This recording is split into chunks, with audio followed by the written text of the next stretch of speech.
There we go. And the stream should be going live. I forgot to grab the music. Let's go ahead and grab that. Hello.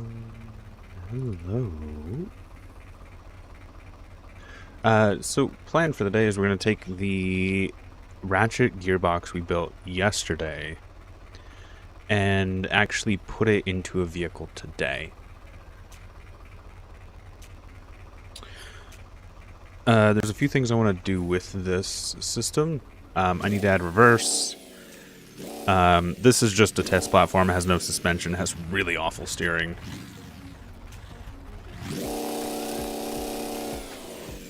But it is extremely fast. If I go ahead and in here and grab player HUD.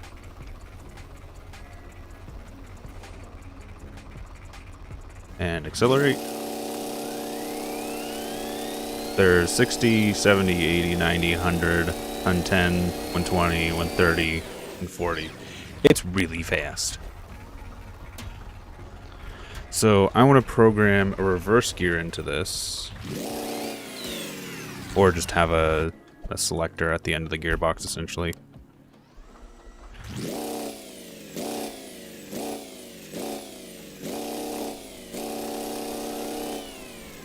And then after that, we're going to do the suspension. And I haven't quite decided what I want to do with this yet. If I'm going to put it as a coupe kind of car, where it's just small, lightweight, fast. Or if I want to do it as a actual like IndyCar style car.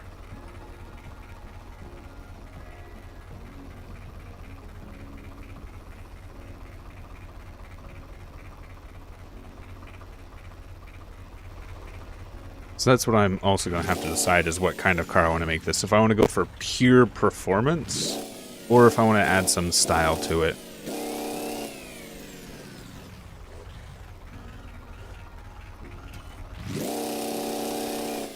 I do want to keep it as an inline 4, though, for the sheer sake of the competition that I did not too long ago. Was about doing really fast inline 4s, and I just want to make a really fast inline 4. I think the engine is really fun to mess with because it's at that like perfect medium of, it's not a tiny engine. It's not like a 1-cylinder or a 2-cylinder, but it's not big and cumbersome like the big block V8s and stuff. It's in this like really happy spot of anyone can make an inline 4. It's really easy. It's not very difficult. The timing's pretty simple as well. And just trying to milk the most performance out of this machine is what I want to do. So let's... Oop, I didn't mean to do that. Let's grab that and just pop that off right now. Hello, tarts.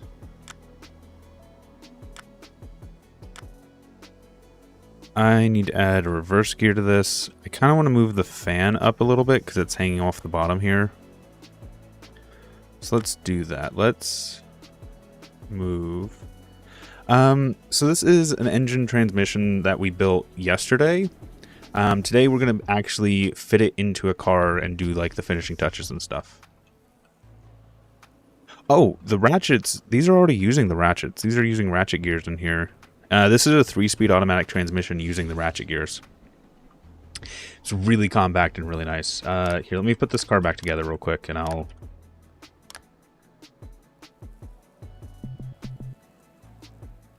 take it for a quick drive. This doesn't have a suspension, so it's going to be really bad. That's first gears. Now we're in second gear. There's, I think, third gear. Yeah. Alright, I'll show how it works here in a second. Let me get somewhere flat where I can actually go full speed with this thing.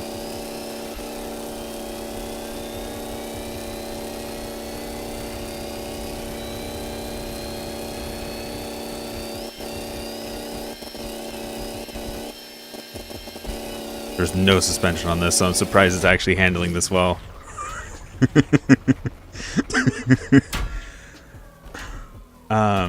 The clutch is weak intentionally. So essentially I'm using the centrifugal clutch on the engine to simulate a CVT transmission that is going into a 3-speed gearbox. That is just fully for just peak acceleration reasons. That's why the engine is just at a constant RPM.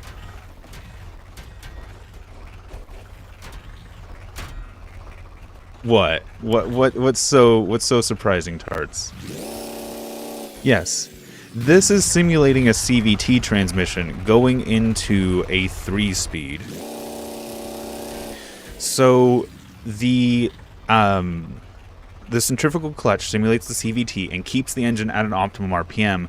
However, the 3-speed essentially is changing the final drive of the CVT to expand its usable range. Because the CVT has a fixed range at which it can operate at. And then the 3-speed is to basically give the CVT more range for the amount of acceleration we're doing. Oh, second gear failed. That's new.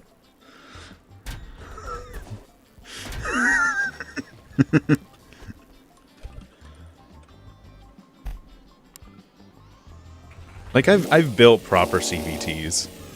Here, let's do. Because second gear should engage at 90. There's second gear, and I think third gear is 170. I think I just heard engage at 150, but it's fine. And there's 217, which is top speed.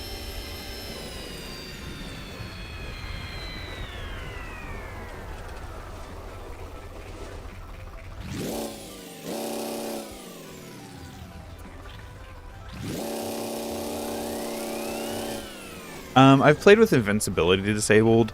A number of my vehicles work with invincibility disabled. I just don't do it very often. Because there's a lot of things where it just breaks randomly.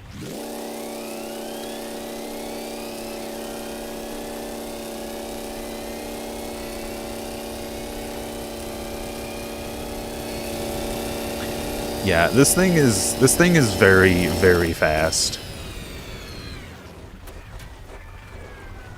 Here, let me just for the sake of, this has a CVT in it. This has like a proper CVT in it. It's gonna. Ooh, I'm surprised it didn't move me. There's the. It's a friction disc CVT, but we're using a ball and plate because they have the best collision for that purpose. There's the CVT in this one.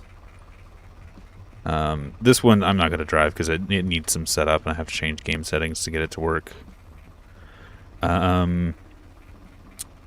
Dual disc CVT, this is one of my prototypes. That car there outperforms this car. You can see the CVT back there, the ball and plates.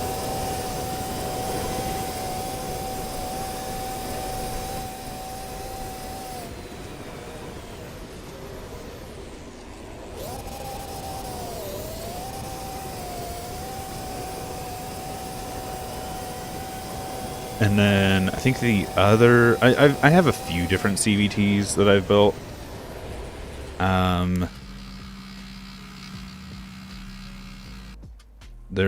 I have another dual disc CVT. This one's the V2. I never finished this one. This one has a large block inline 4.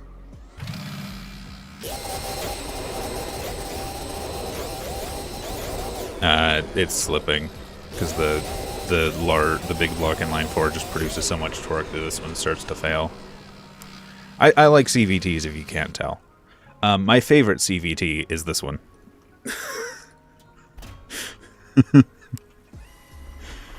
You can see the CVT right there. It's the ball and plate. Turn off parking brake.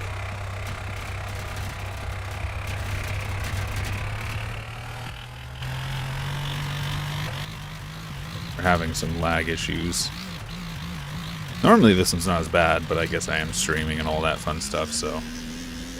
There we go, it's engaged. And that's the CVT readout. Oh, it's Do I have anything else loaded? I should only have this. For the time being, I'll delete this, see if that fixes it. Yeah, this car does not like other creations being in the world.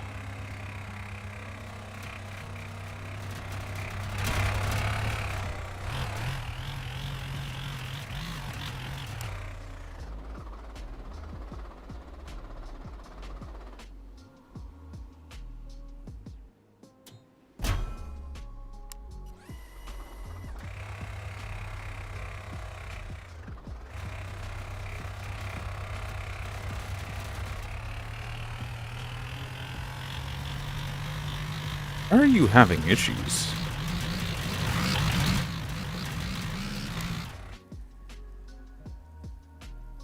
Genuinely, why are you having issues?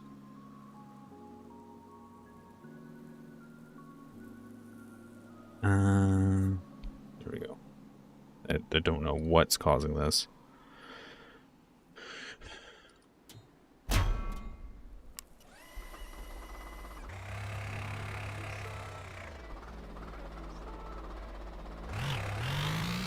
There we go.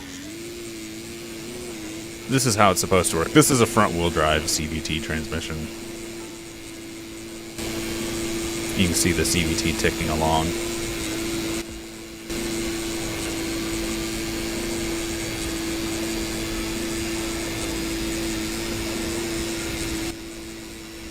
Wobble, wobble, wobble, wobble, wobble, wobble, wobble, wobble.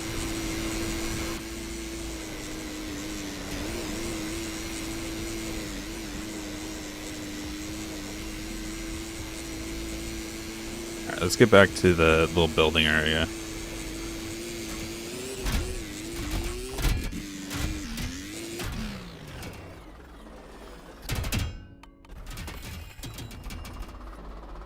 Oh, we only exploded the rear end. I was hoping for more damage. Oh well.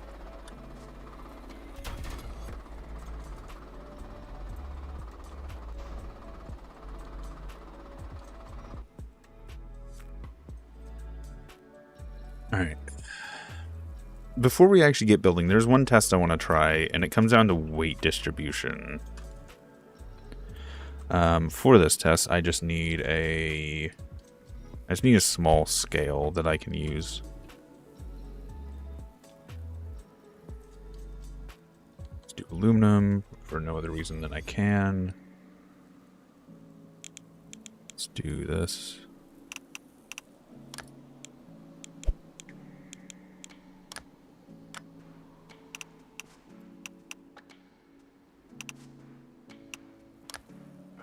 There we go. And that should pivot. Disconnect that. And I'm going to put a pin in the back of this bar that we're using. So this spins freely. And my question is,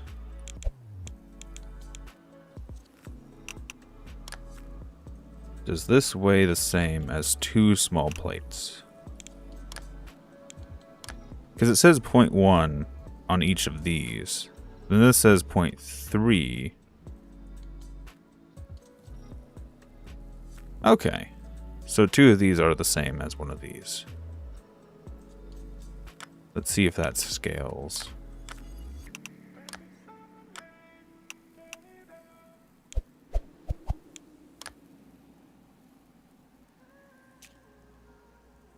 Okay, cool.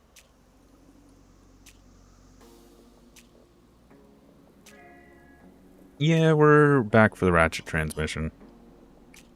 Here, let me explain how this actually works, because someone asked earlier and I was distracted by other things. So, what's happening here is engine power comes through here. This centrifugal clutch is set to very specific values to essentially simulate a CVT transmission, keeping the engine at its peak RPM at all times, putting power through this little drive shaft here. This drive shaft engages with 2 ratchet gears and a solid gear. These are sequenced in such a way where this is first gear, and once the wheel speed gets past a certain point, this centrifugal clutch will engage, which will then engage second gear. Second gear spins faster than first gear, which causes the ratchet to slip. Because the ratchet slips, first gear disengages. Once the wheel speed hits another set point, this centrifugal clutch will engage, causing third gear to be turned on. Third gear rotates faster than second gear, which causes the ratchet gear to slip, disengaging second gear.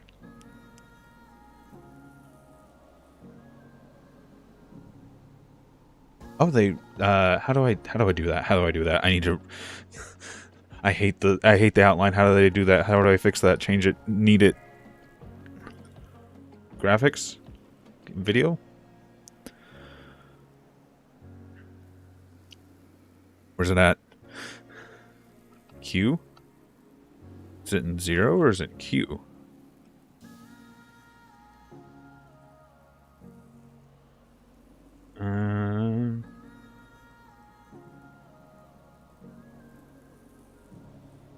Advanced options? Part highlight. Oh, yes. Thank you.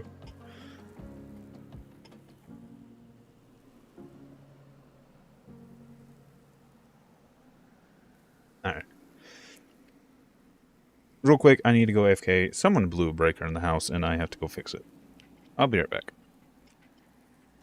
I'm gonna go grab my intermission screen.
There we go. I have returned.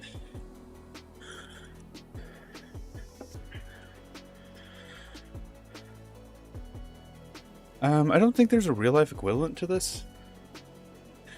I guess to some extent you could say more modern automatic transmissions do something similar. However, they usually use brake bands to select the gear instead of a ratchet. I'm out of breath. I had to run downstairs, climb around the garage.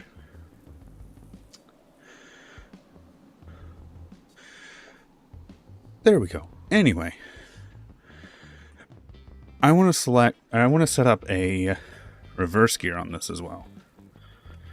Let's go and turn all this to aluminum. And I want to adjust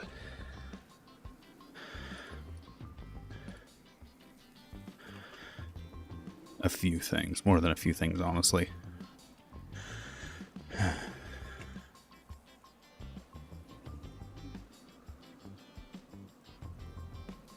Okay, let's start tearing into this.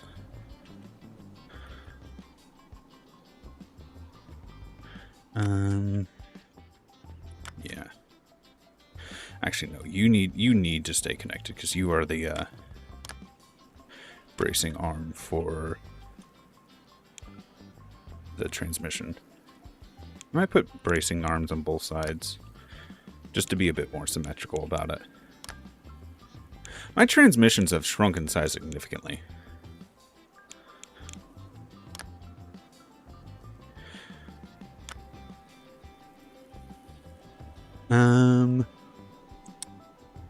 Here we go. I could get rid of the flywheel or put it on the front. For the time being, I am going to just leave it where it is.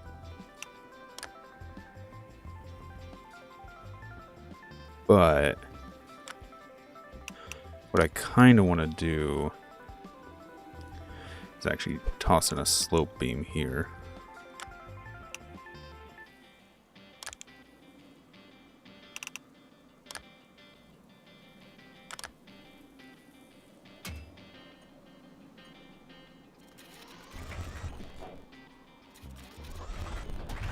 Because the copper piece is actually hitting the ground. Can I go smaller? You're only 5 pounds. Let's go with a smaller one. And then I'll change the weight to... There we go. About the same weight. I also want to move the fan up. Because I want that to be the lowest thing on this engine. Because I want to try and set it as low as I can in the car. So I want to move this up.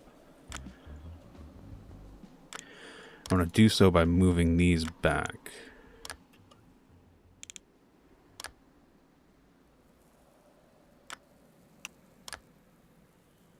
And then hopefully mounting the actual transmission or the actual fan here a little higher.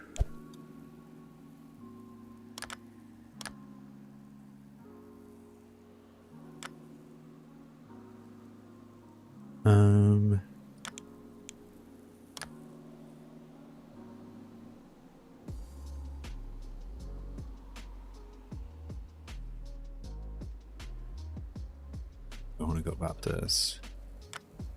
I'm going to swap the intake to this side, which was where it already was, but move it to the front. And then I might mount the fan off center.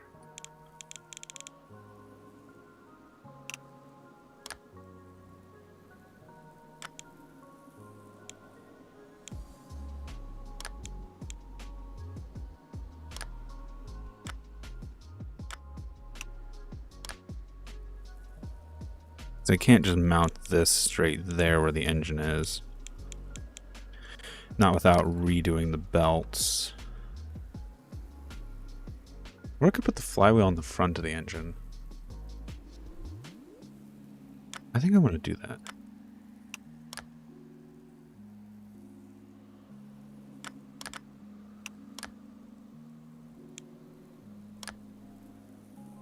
Let's do invert. Let's also mount this so I don't have to mess with it too much while I'm building.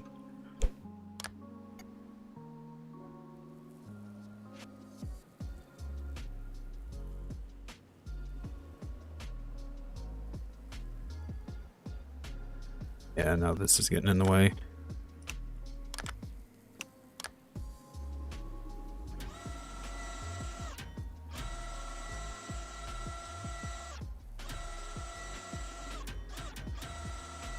The perfect frequency where it doesn't look like it's actually moving. Alright, this just got disconnected, which is fine.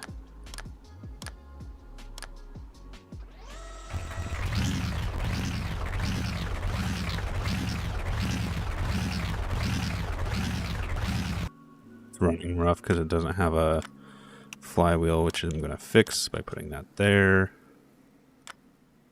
Moving that forward. Putting this.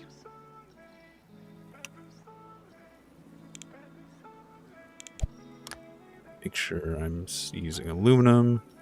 All this is aluminum. Okay.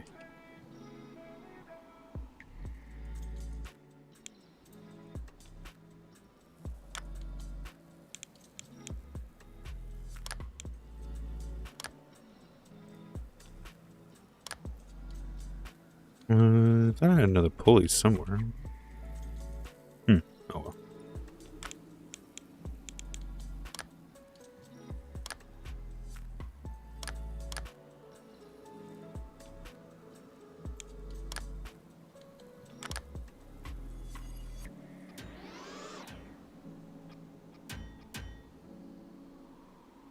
Turn this fan around because it's the wrong direction.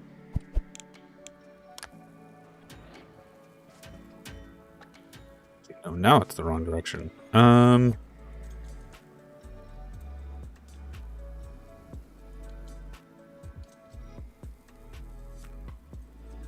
just invert this, can I? Yeah, it wraps it around, which is not what I want. I might have to put an idler in here then.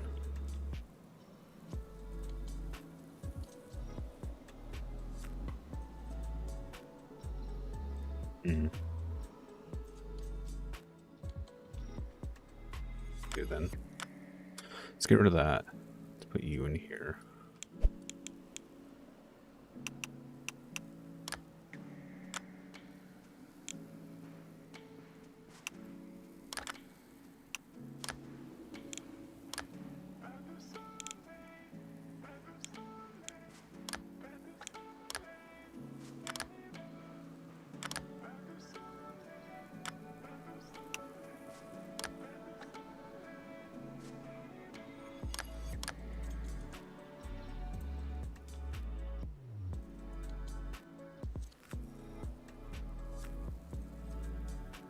This wants me to pull it out one more.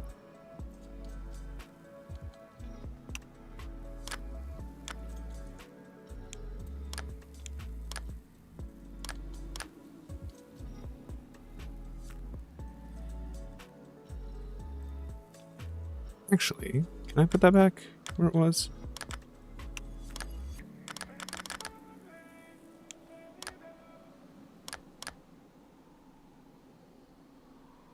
There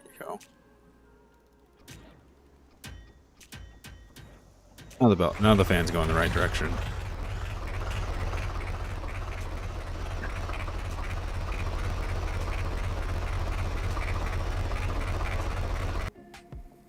And then I want to route this exhaust.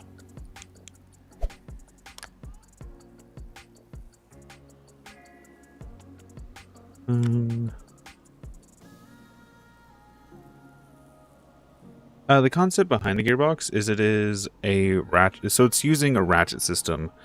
Essentially, I described it earlier, but this centrifugal clutch is emulating a CVT transmission.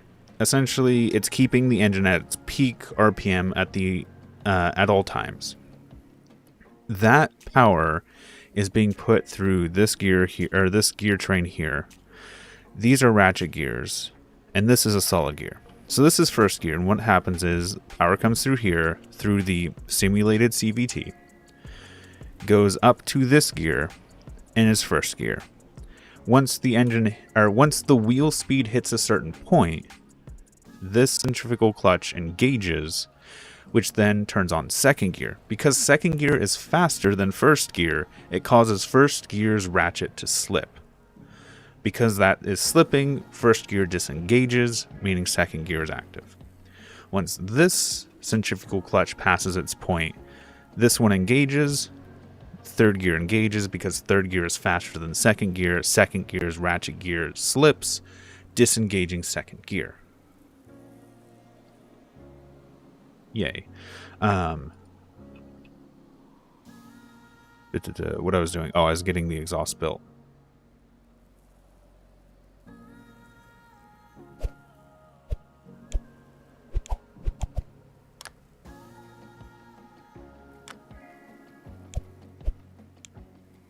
I can't put that on quite yet, unfortunately. So I guess I do have to use the T-piece.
Um, no, I have had issues with second gear sometimes slipping a little bit, but it's not going to bounce between gears because the CVT fills in that slack.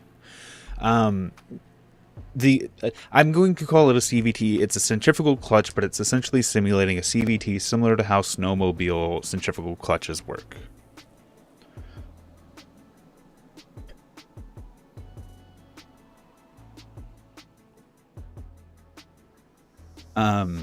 So the CVT actually picks up that slack so that it doesn't jump back and forth between gears.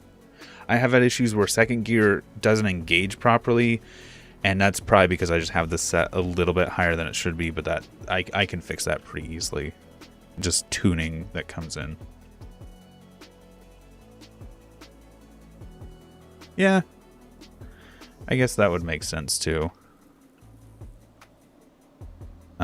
However, what I'm going to do is I'm going to actually swap this to this side, which still starts it, but now I don't have to route the exhaust in this really weird way.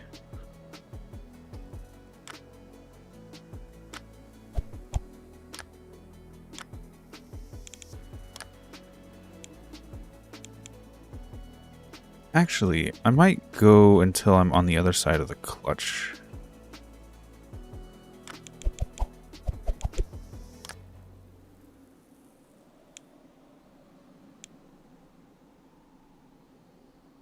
Yeah.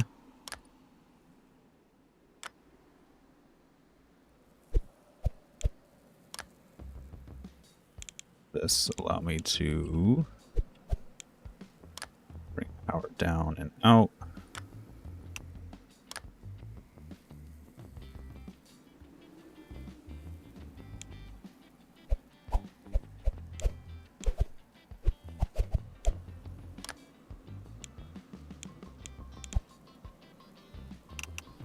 Ooh, there's my exhaust.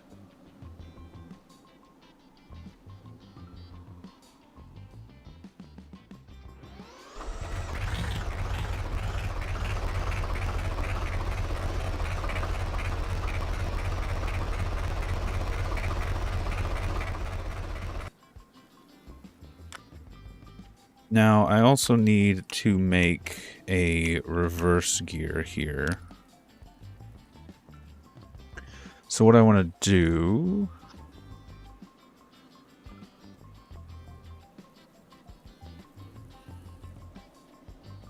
is have a... I'm tempted to do clutch gear. But I also kind of don't want to use the clutch gears because I've had them fail. Admittedly, we're not putting them in a really high torque application. Shouldn't be any serious torque here. But I could also use just a normal clutch for going straight through.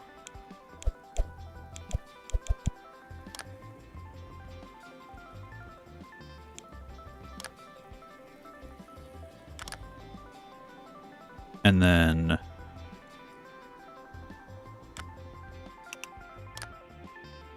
do a belt-driven reverse. But I have nowhere to mount the... I could mount the belt by doing...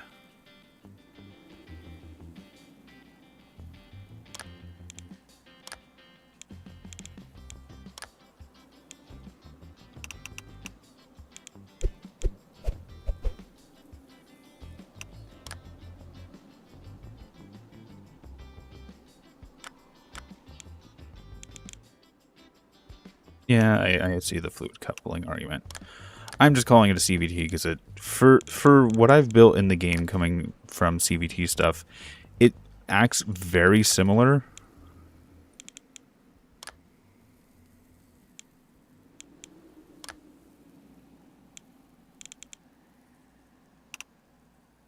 But I do believe it is more so a fluid coupling at this point.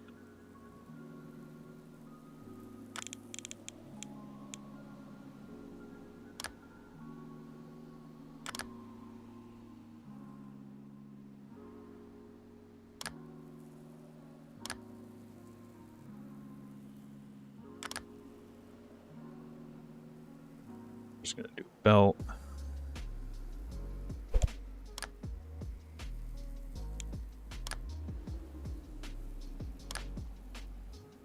And gears.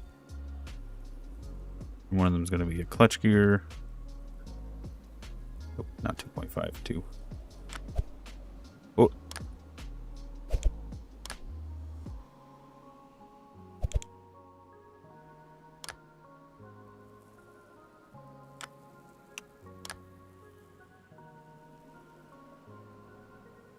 And then you are going to be engaged by default, peak torque. Not engaged, peak torque. R toggle only while in seat, copy, paste, toggle the invert. So right now, if I were to throw on a weight, just for you to have something to spin.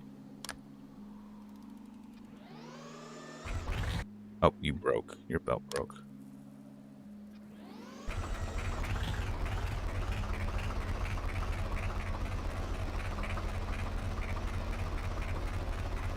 No, I actually haven't. And let's do... I need to switch this to F for the time being while I'm doing testing.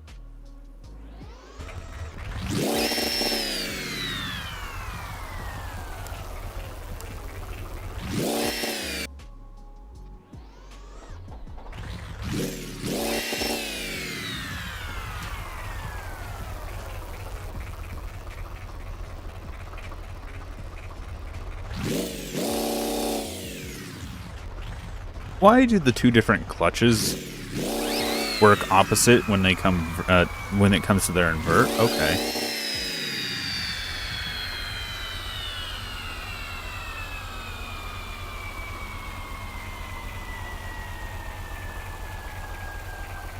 Ah, I did set this to only while in seat.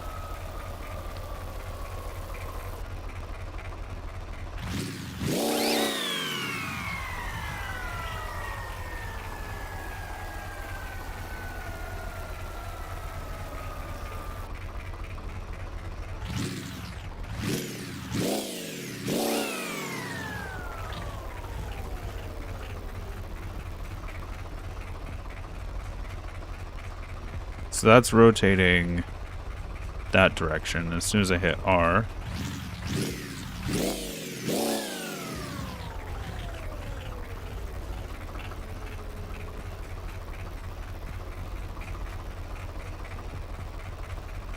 waiting for it to slow down.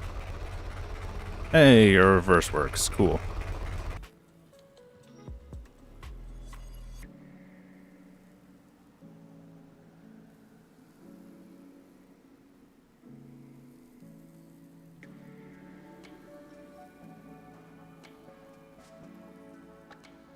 I wish we had clutch belt or clutch pulleys. That would be fun too. Clutch pulleys would be nice.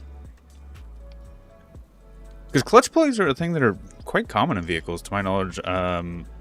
Like fans and stuff, especially. A lot of cars, their cooling fans are on a clutch bearing. So they only engage once the engine goes past a certain RPM.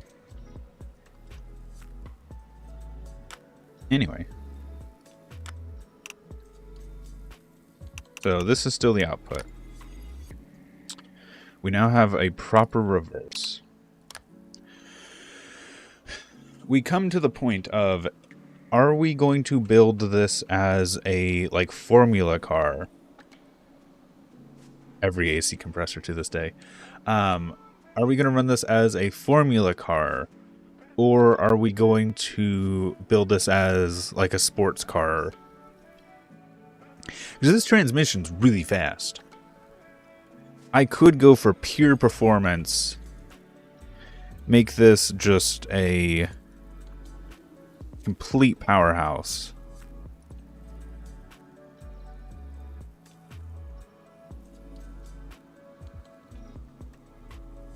And do a formula style car, have the seat in front of the engine, or even move the engine at this point.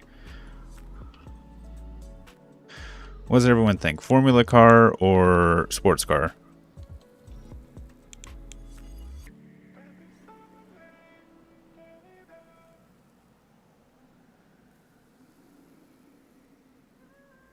No, I don't want to do a dragster. I want to do something that can actually take corners.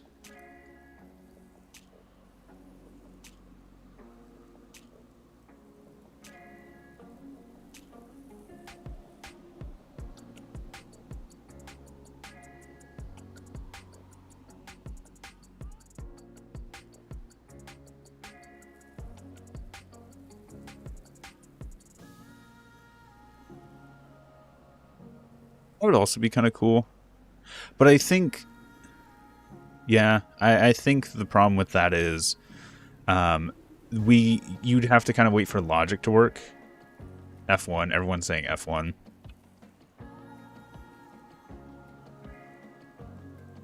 What I'm probably going to do is I'm probably going to, if I do formula, I'm probably going to move the transmission higher so it can sit above the rear axle. So that once this is all said and done, front wheels should sit like here. And then the rear... Oh, didn't mean to do that. Rear wheels will sit like roughly around here. So... But they'll be higher.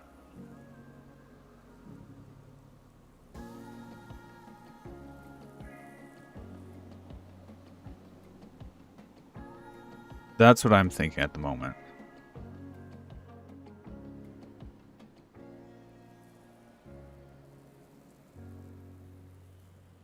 I want to do inline 4 solely for the fact of I love it and I love pushing the limits of what this little engine can do.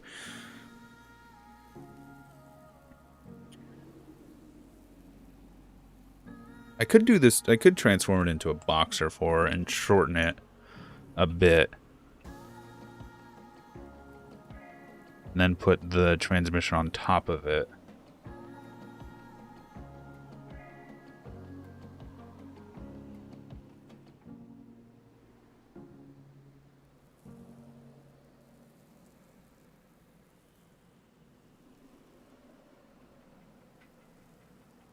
Yeah, I might do that. I might rebuild it as a Boxer 4 and then put the transmission on top of it.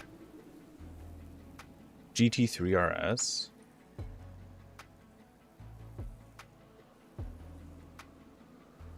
A Porsche 911.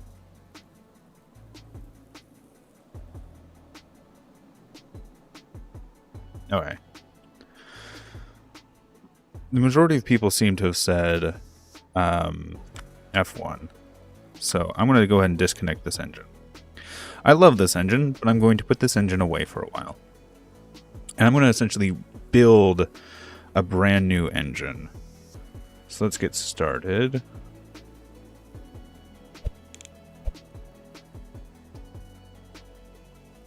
And then engine header. Ah, I see.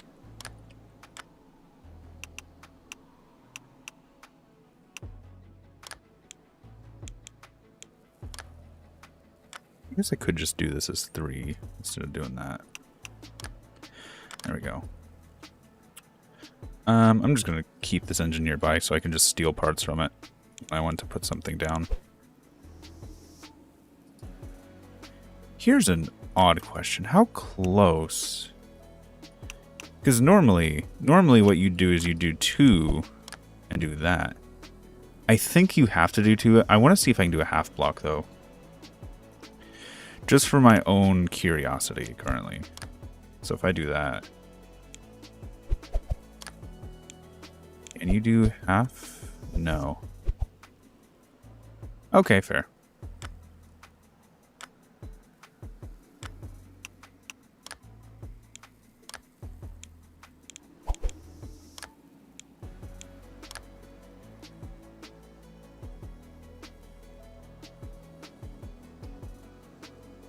And then combustion.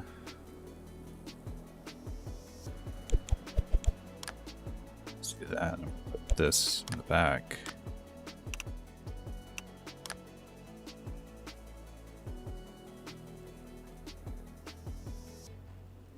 And then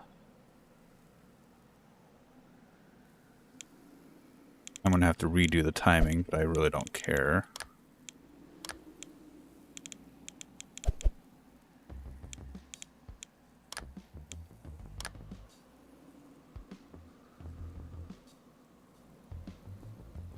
What else do I need? I need the exhaust and the inlets. Do the inlets up top. And I'm just going to do two separate intakes. And then I'm also going to just do 2 separate exhausts.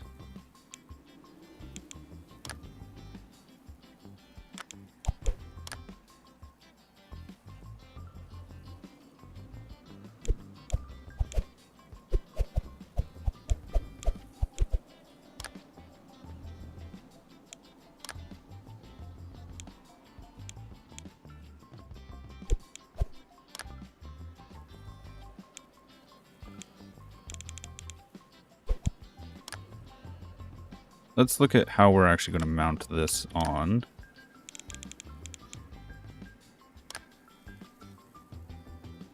Something like that. And then the seat will kind of just sit there.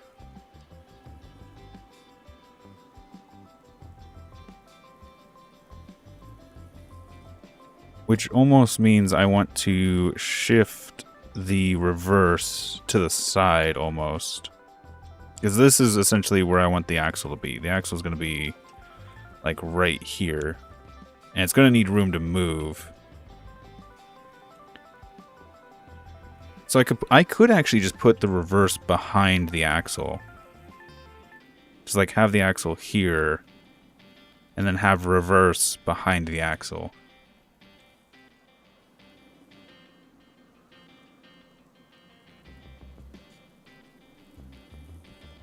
Yeah, I think I'm gonna move the reverse gear out of there.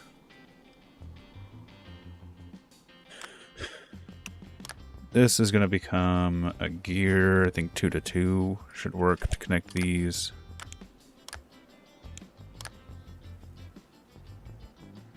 But I need to have the clutch on here too. So this actually needs to become a clutch.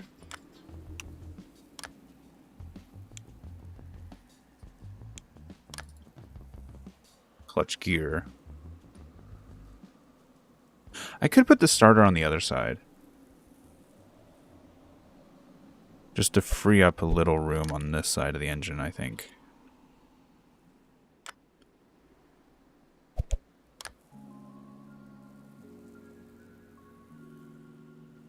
Right now, if I do this, the engine needs to go at least here.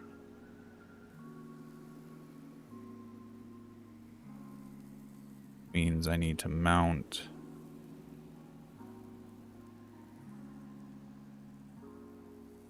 How do I want to mount this?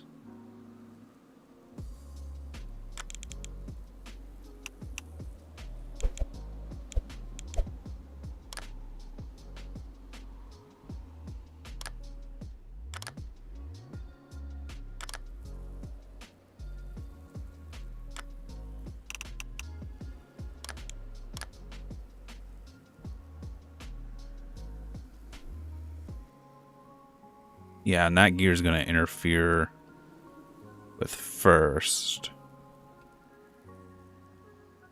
But What gear uses... I could just do that. And then pull the engine back even further.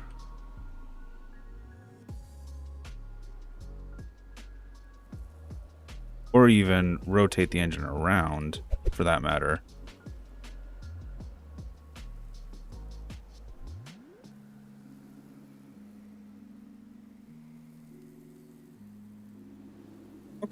Okay, I like how this is starting to look. Didn't mean to copy that gear.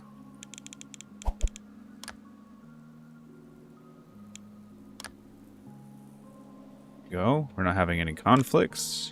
That can attach right there.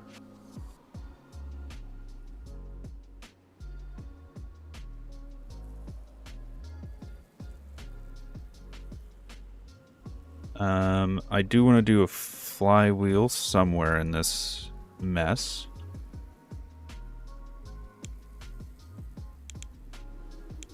Actually, I can just put a flywheel. No, the flywheel needs to be on this side of the clutch. That's okay. That's fine.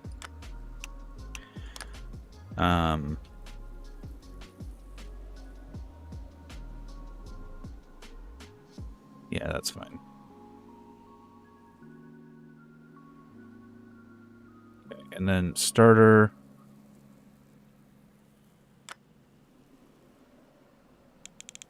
Let's see where we can attach you to.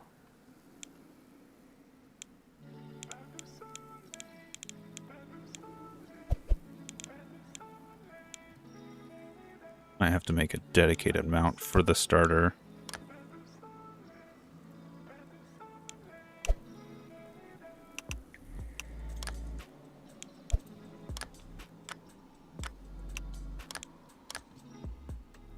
Hopefully this engages when it's at full. No, I need to go smaller. One. Can I go to 1? Yes, okay.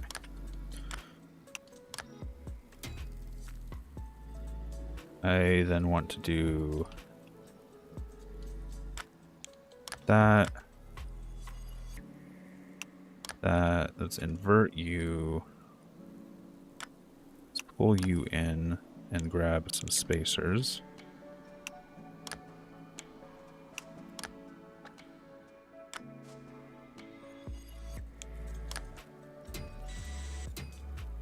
Invert? No.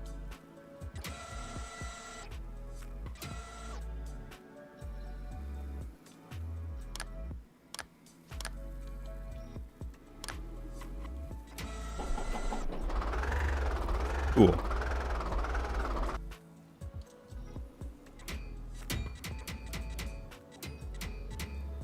Let's do 1, 3, 2, 4.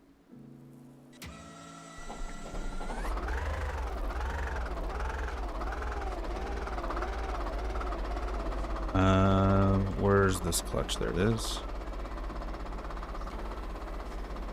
Copy. Paste.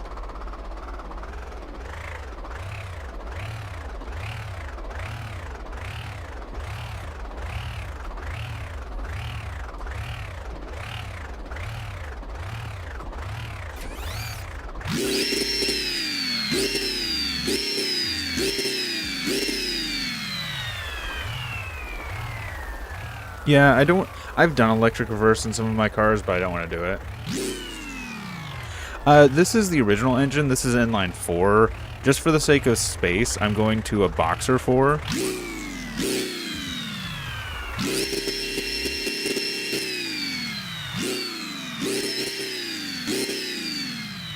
Well, it's technically a flat 4, but yes.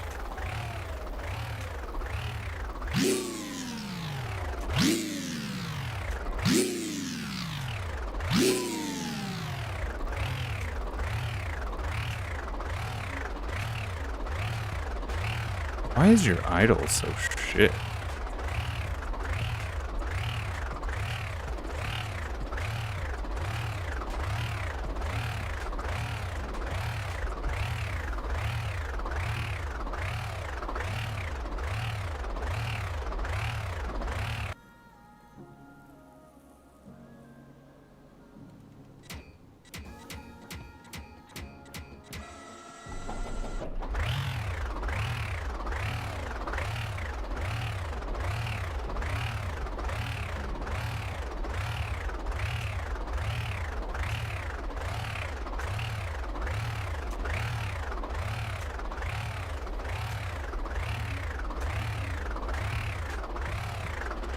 Is it because I have 2 intakes? Do I really need to connect these intakes together for you to not sound like absolute garbage?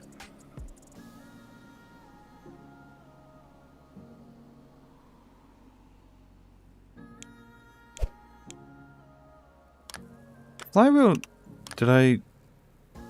Yeah, the flywheel's tungsten, 6 pounds. It was working on that one, that's the problem.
No. I'm not touching the volumetric efficiency. I could set the idle higher. There we go. I was making it idle way too low.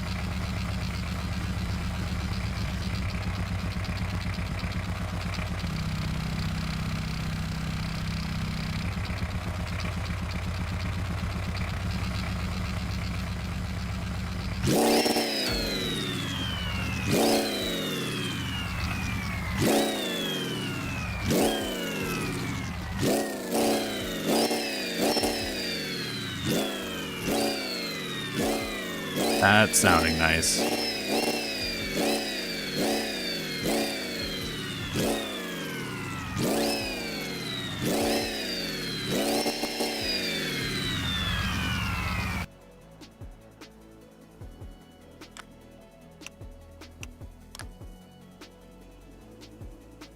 There we go. So in these, you can set the actual engines to have... No, I don't need a lock. Double audio. So double audio makes it sound like a 2-stroke, even though it's a 4-stroke. So if I...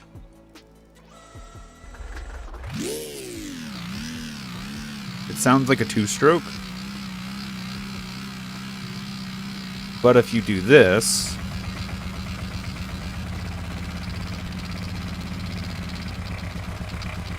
It sounds like a 4-stroke. But I'm combining the 2 sounds together to get like a rumbly sound. It does cause a little bit of audio glitching, but I don't mind it.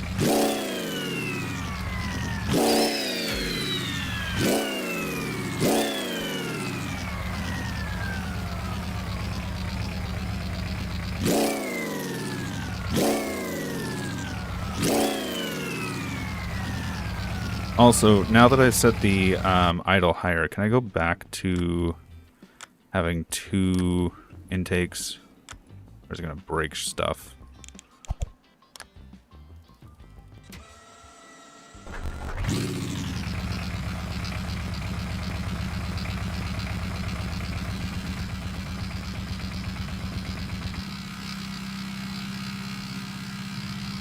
Double pitch does not, or no double pitch sounds like a diesel. Yeah, I can get that.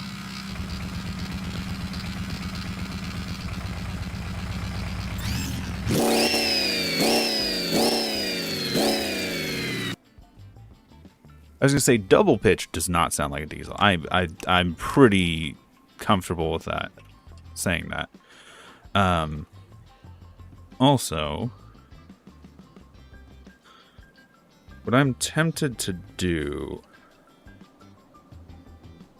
is I still want to have like the fan and stuff. I might attach the fan to the transmission.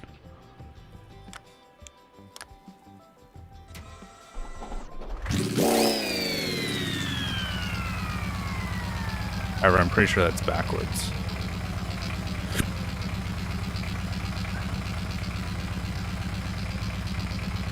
Yeah, that's definitely backwards. With the higher idle, do I even need a flywheel?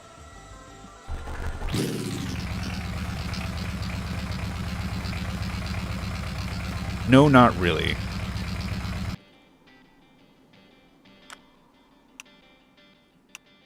So what I'm going to do then...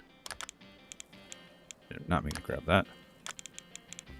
I'm going to put the fan up here. No, let's just for the sake of... Let's just say it's also cooling the engine and transmission. That way it makes sense why it's mounted so high.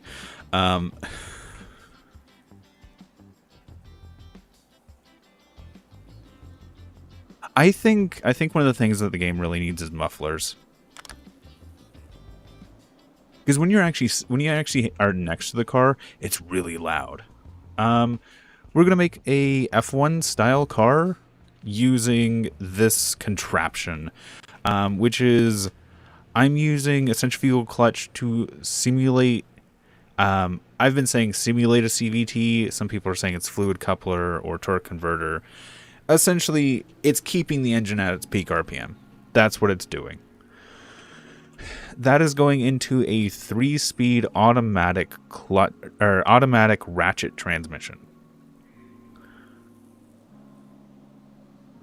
This is the reverse gear, which is going to eventually come back here, and then the axle is going to slot in like right here. And then the reverse is just going to be out the back. And then we're going to have seat. And then front end. And we're going to see how fast we can get a 4-cylinder around this track.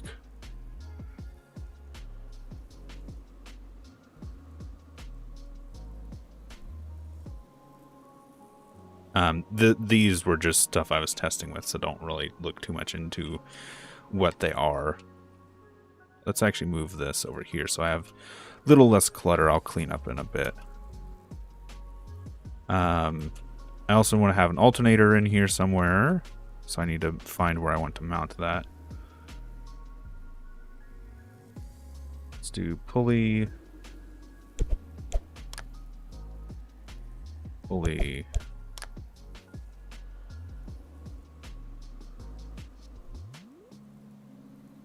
Yes.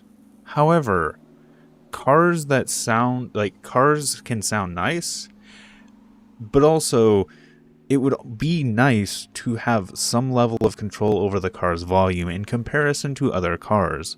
It would be nice for some cars to sound like sports cars and some cars to sound like sedans, instead of having to change the game settings constantly to every vehicle to make it sound good.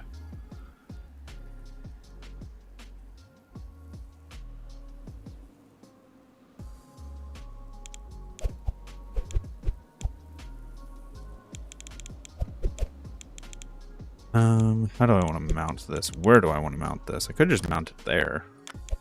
Mount it on the transmission.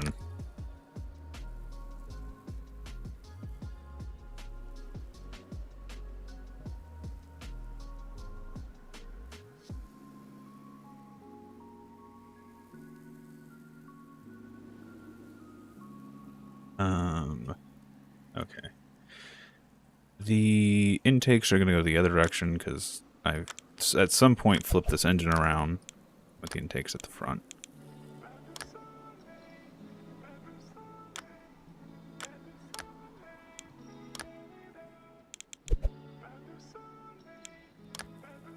Exhausts, I'm going to flip you around too.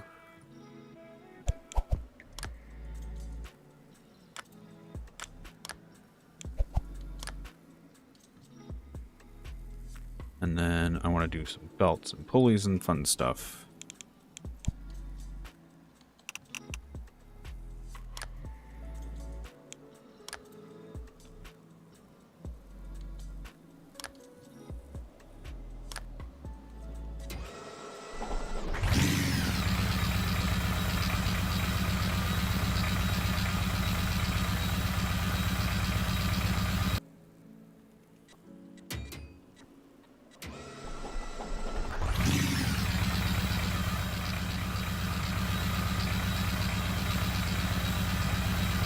I would like to tuck this in somewhere inside here.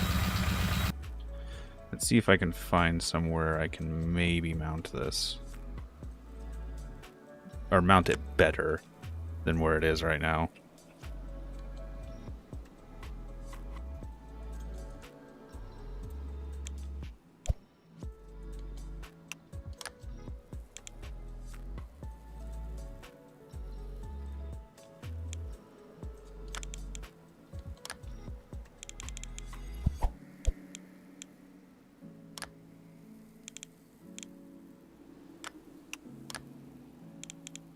Hey, that works.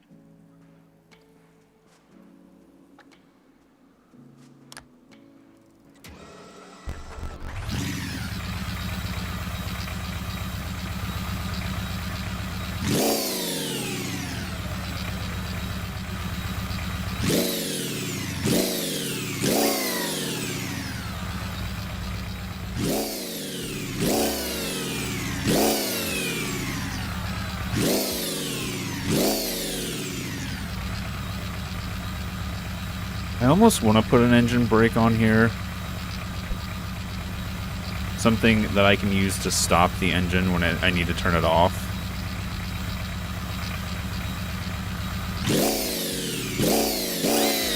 I wish there was like a fuel kill switch or like a kill switch on these. You could hit a key on the engine head that you could turn off fuel.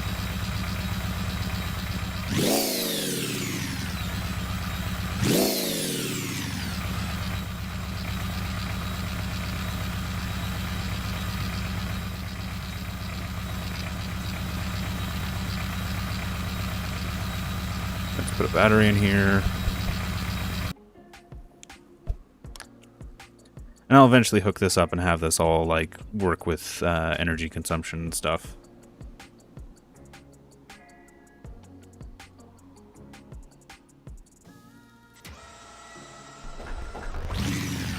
Why the engine is under the gearbox? Space savings, and because the rear axle is going to eventually go here.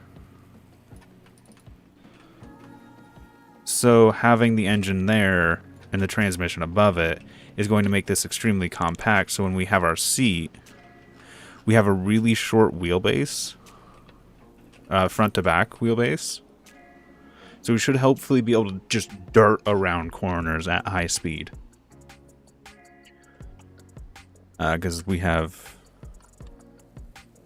our front axle is going to go like somewhere here.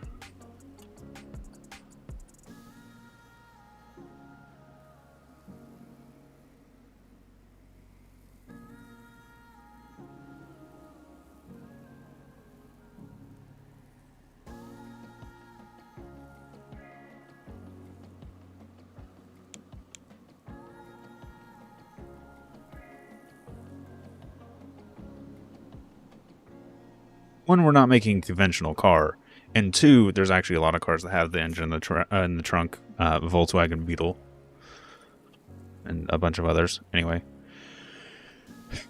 okay, we need to detach this entire assembly because this isn't going to be here. This is our reverser.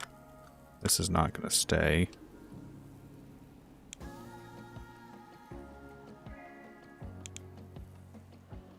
Instead, we are going to have to mount the rear end here. I do want to do a solid rear end just because I have more experience with it, and I've found more reliability with solid axle powertrains.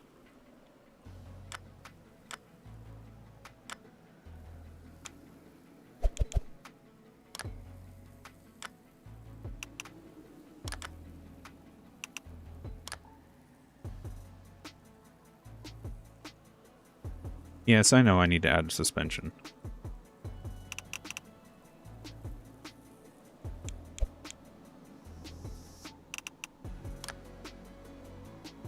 But this is just going to tuck right about there.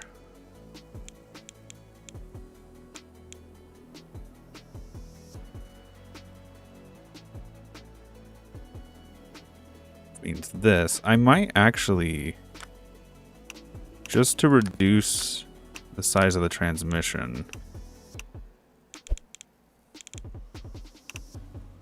a little bit, I'm going to put this here.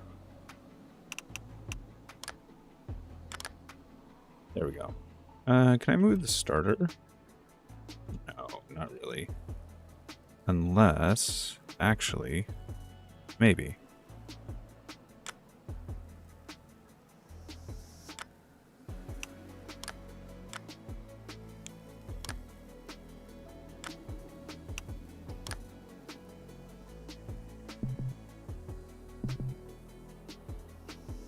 This, I'm going to invert solenoid. So it stays there until it comes back to start the engine, which is currently disconnected because whatever reason.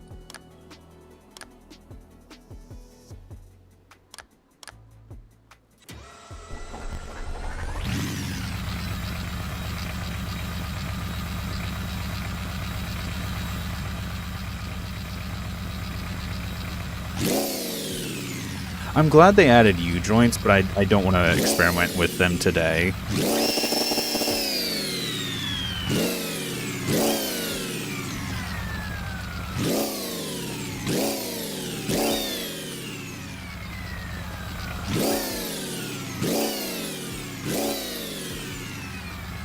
I do want to widen the wheelbase a little bit.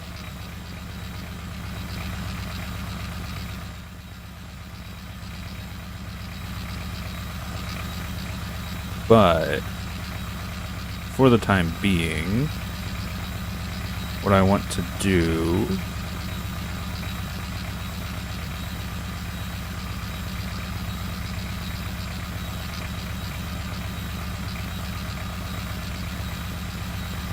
is to actually have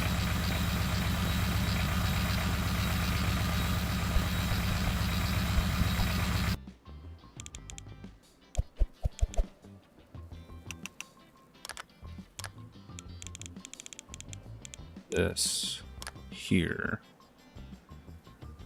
and then actually I'm just going to delete this, make this solid.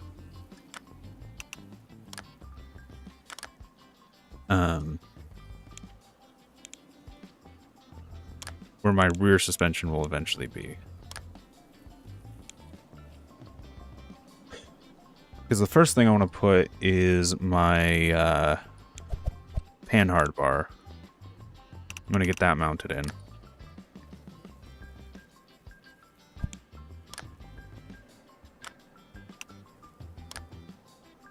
And I'm thinking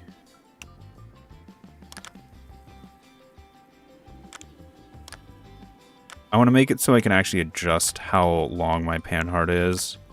Not while I'm driving, just while I'm building, because I haven't set how wide I want my wheelbase to be.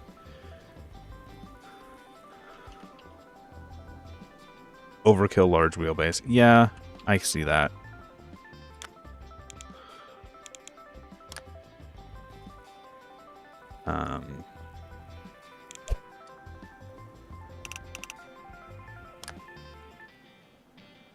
Let's bring this back over. Let's rip the wheels off. Because what I want is to have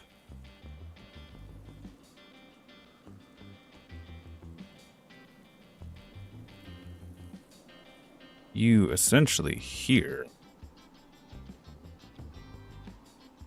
This is going to be a bit of a pain. I might even want to route this higher.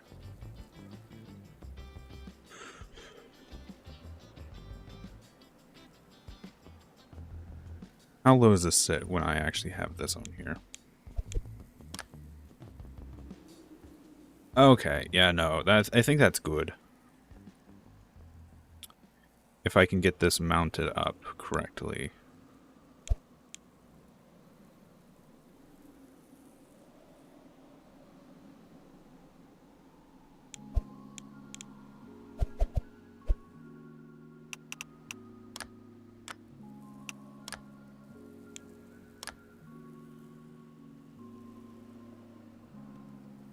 So if I rotate this, I'll have clearance. Okay.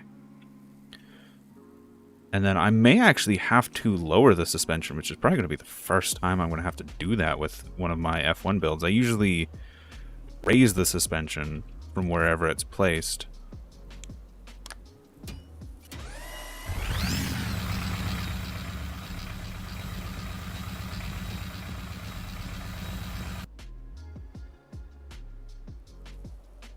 Now, I'm just going to put these back for the time being. Now, I need to actually put in the gears and all that fun stuff and the CV joints and stuff for the rear axle.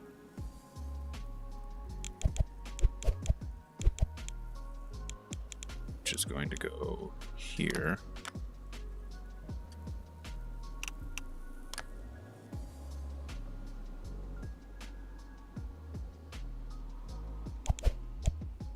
And then I can just flip this around if I need to.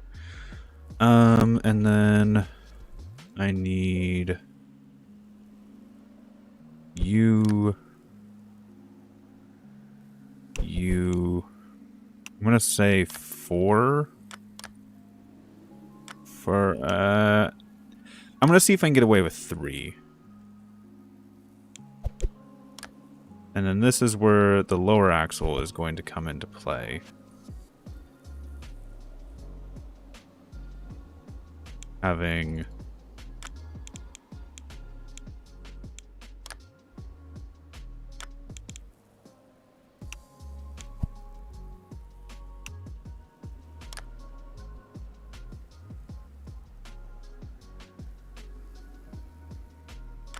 this, and then this.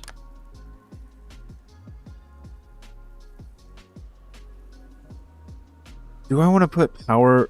Do I want to put main power through a belt drive, though?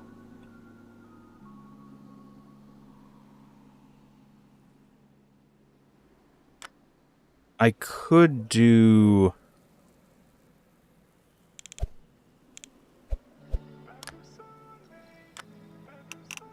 I could do double gears.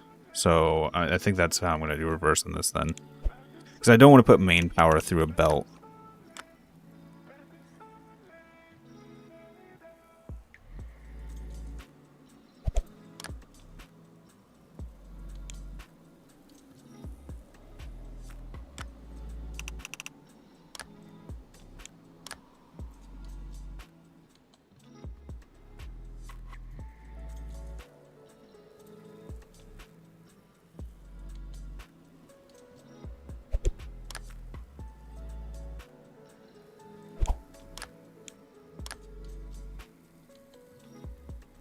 Copy. Paste. Invert. I need to reinforce this to the frame.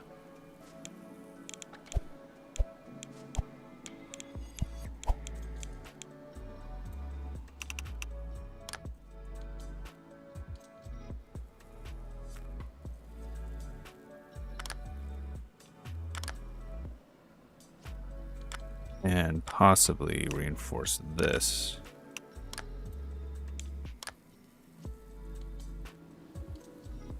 The frame as well. I want to do that here.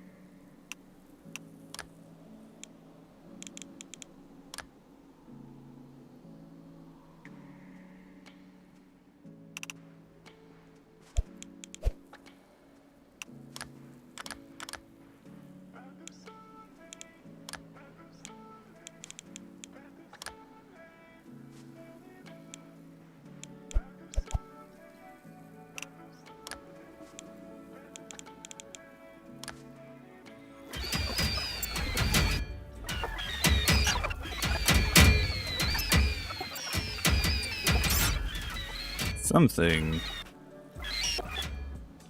is having a stroke.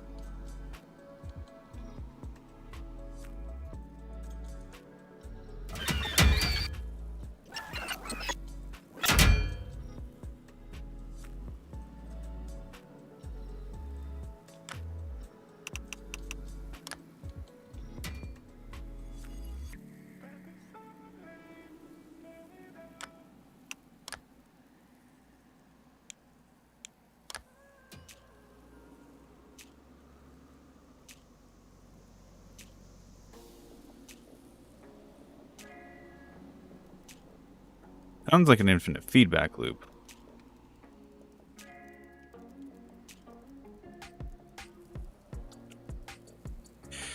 I've noticed with these Ratchet gears, there's a high chance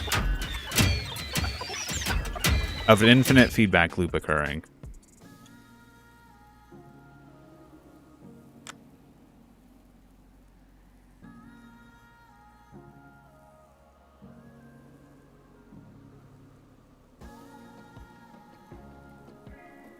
Yeah.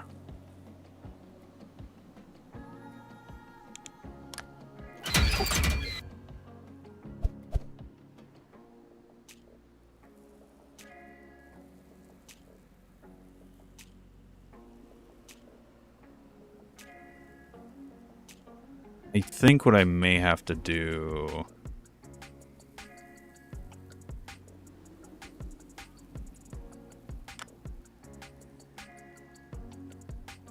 It's real quick, just for pure curiosity's sake. Cool.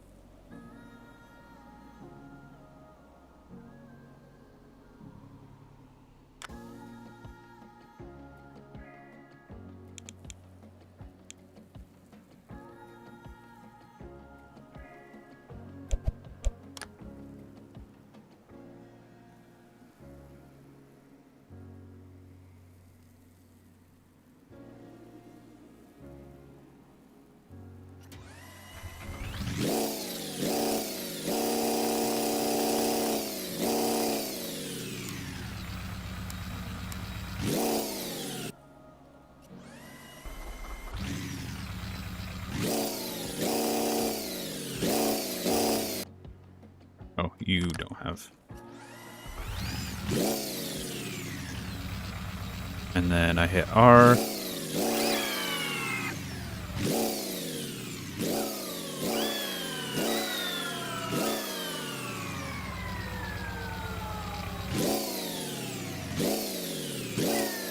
No, this is forward, this is reverse.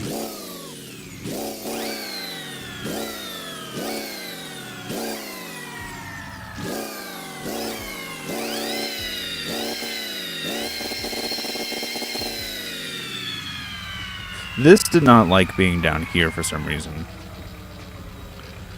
And then as we come to a stop,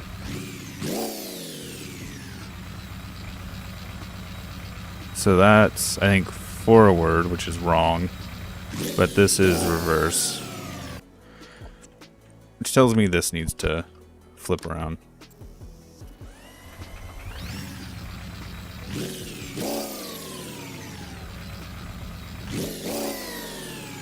Cool.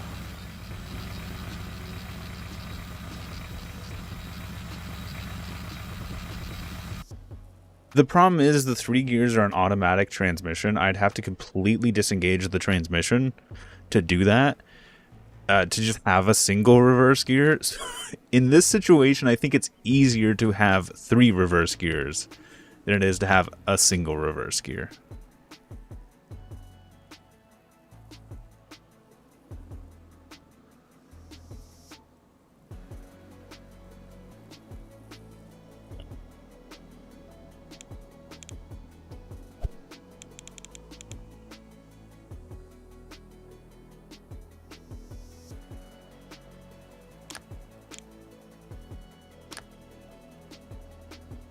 I'm not going to use that seat. I'm going to use the other seat. And I'm also planning on putting it at an angle using the new angle limiter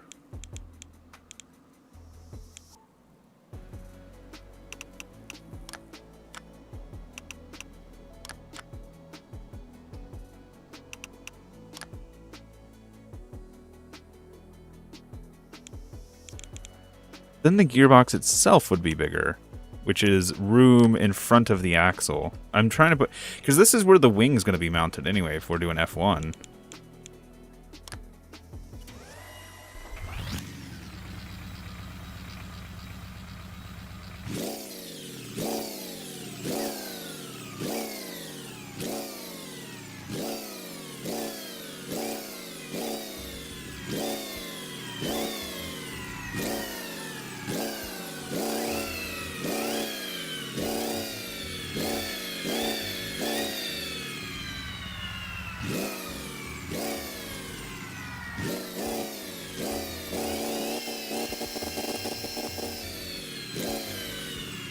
Okay, I need to finish the rear suspension.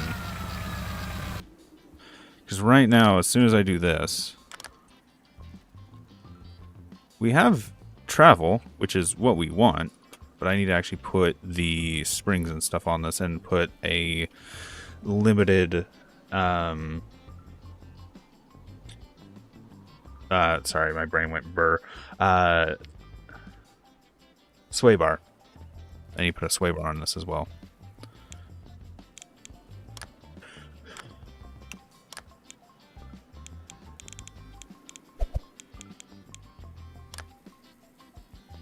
Yes, I'm doing solid axle because every time I do an independent differential, the CV joints explode. And the only way I can really fix that is by not using CV joints. So, solid axle. Most of my fast cars have had solid rear ends. We're doing F1 style. Does not mean we're replicating a F1 car.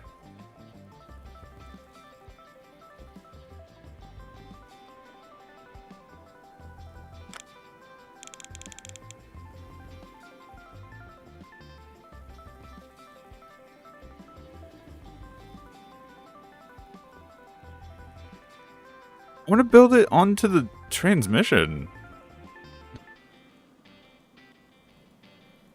Concept car F1. Okay, there, fair, fine.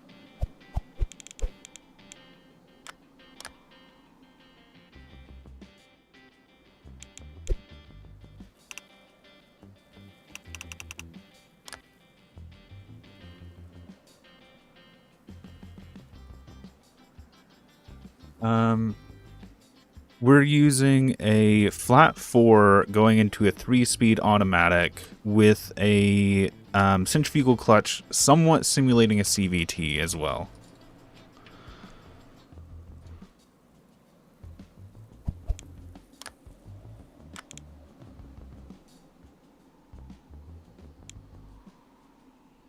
You attach, please. There we go.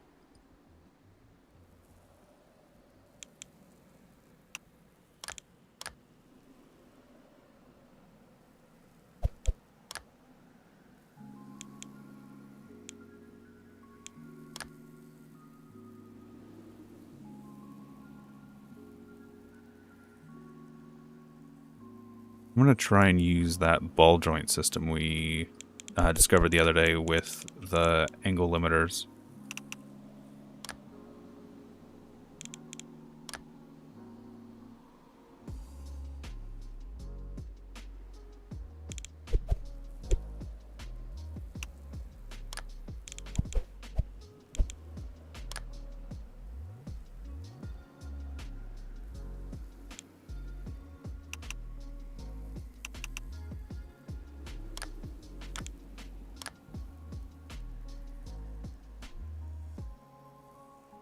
What's nuts?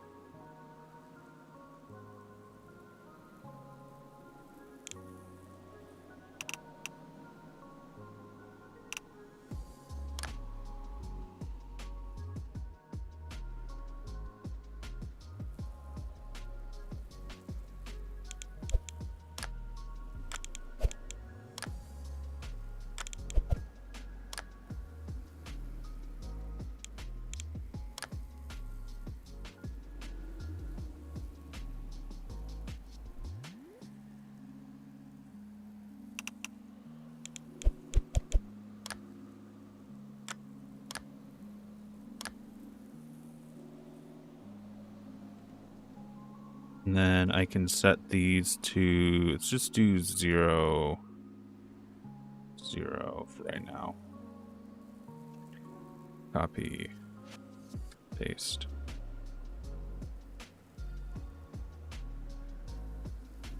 And then I'm going to disconnect the pin for the time being,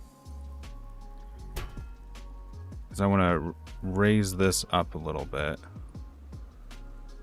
Is that? Yeah. Let's do -12, -13.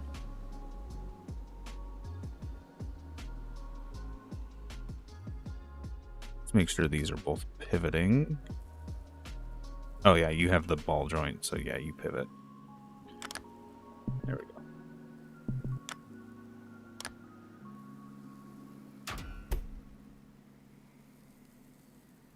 And then 12, 13, I think, is what this one needs.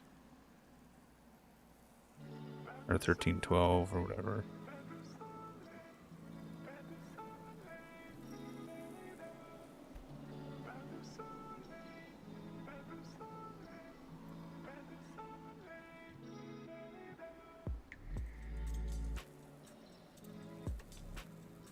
There is.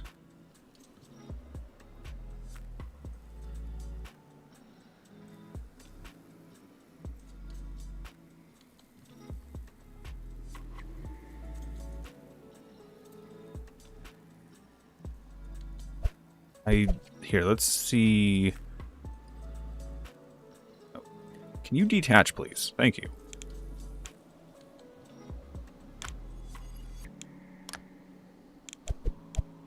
But I can't. Wait, can I? Oh, I can. Cool. Alright, that works, yeah.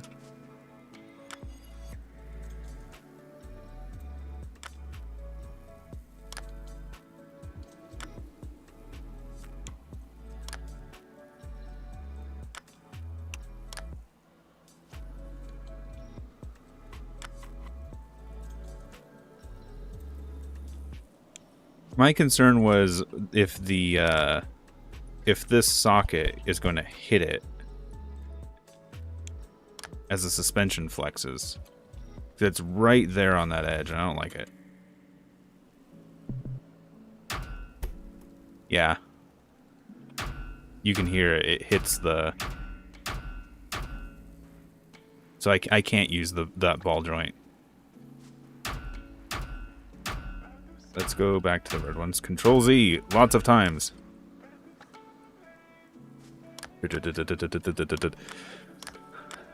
Oh. I love the Control Z button in this game. Can I hold it? No, I cannot hold it. Wait, that also clangs. The fuck is clanging?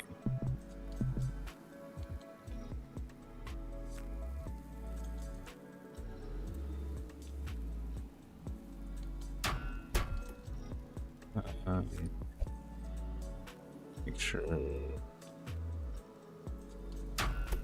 I'm not sure what's clanging.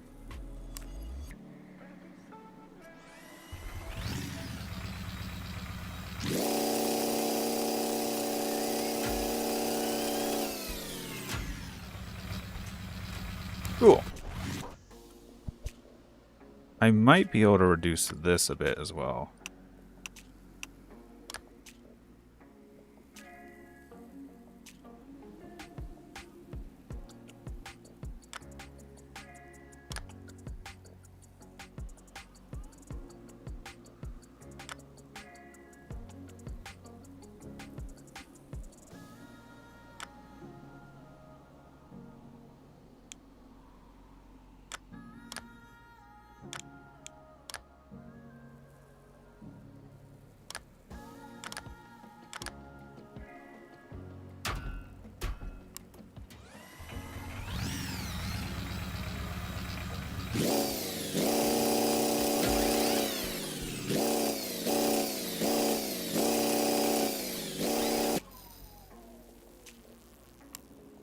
Cool. I have no clue. I'm still going to use this one because I trust this one a little bit more.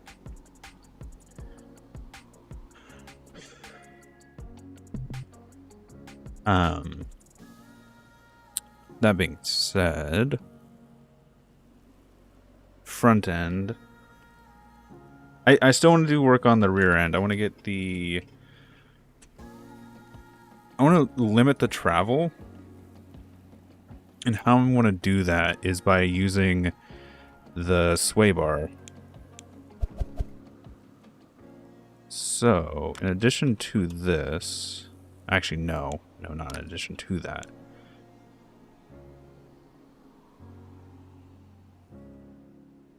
Next to this...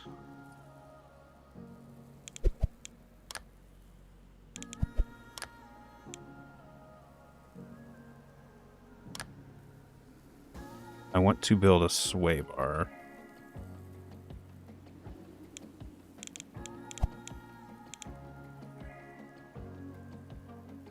However, the way in which I want to do this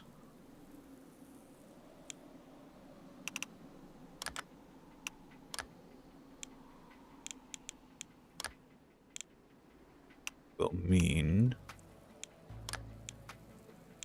I want to have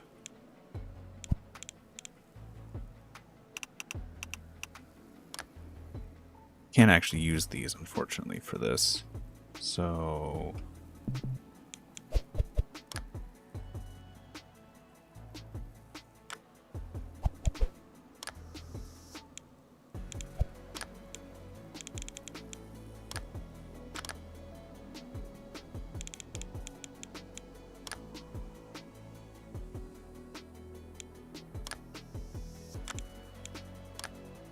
and then actually having angle limiters on here.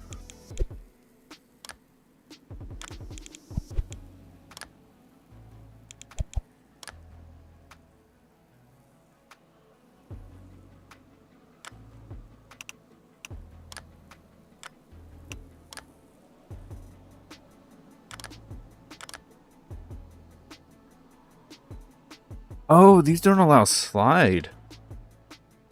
They only allow rotate. Interesting.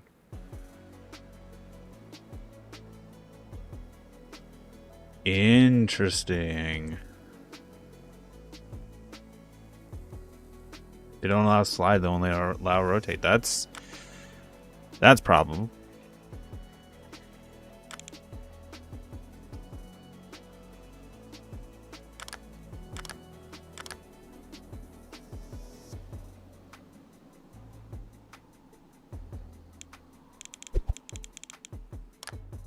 Fine for the time being, because I'm still just going to make a sway bar.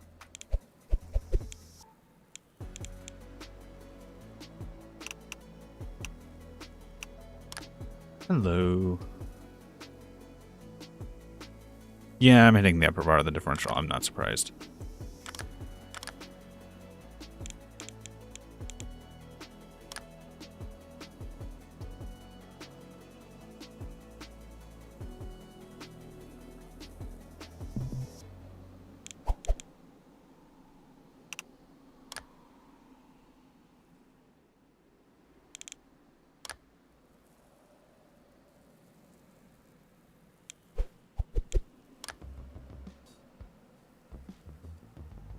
You're not what I selected.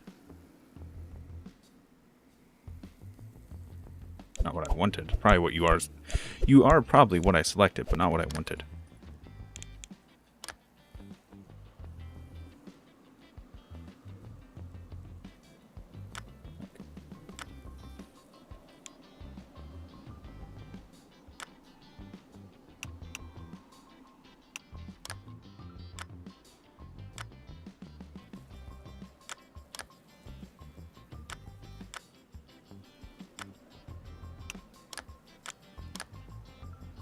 Actually, if I'm doing this, if this is just going to be a normal sway bar, I don't even need these.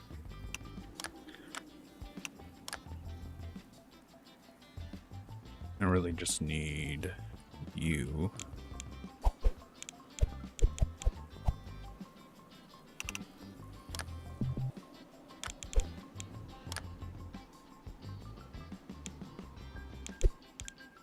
I have the sway bar up here. What?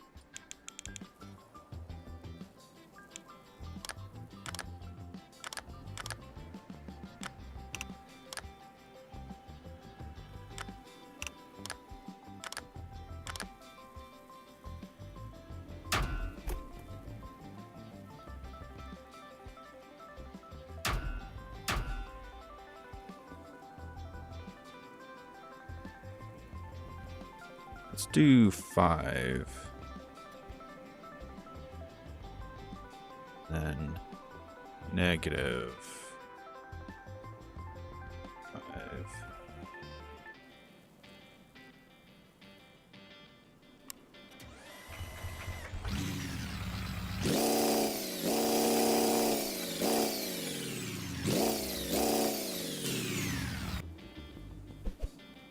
Okay.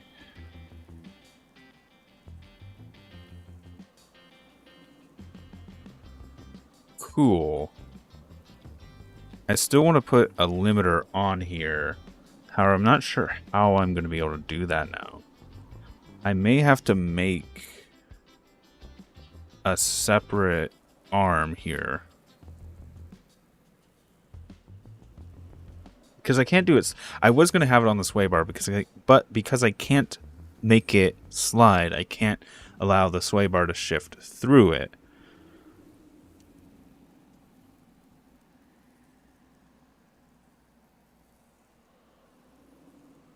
So what I may do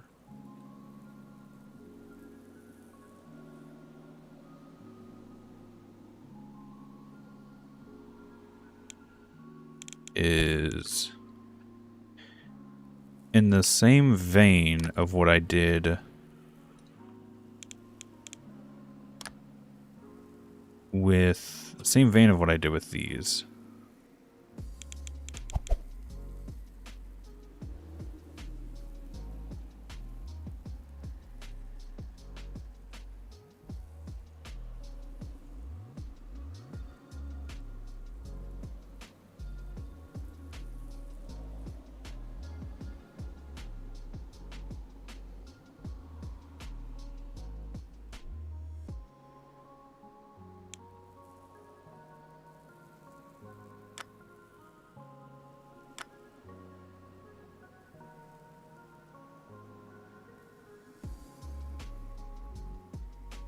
I put it on the actual suspension, I wonder.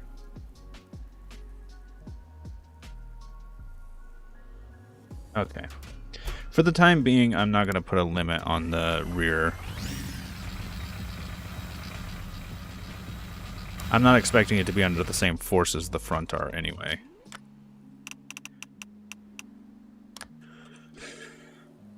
I might tilt the seat eventually as well, but for the time being, I'm just going to sit straight like this.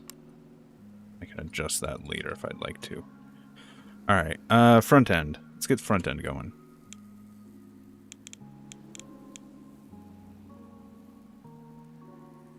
Gotta save myself some effort. We're just going to do a symmetrical front end. Or the actual swing arms are going to be symmetrical.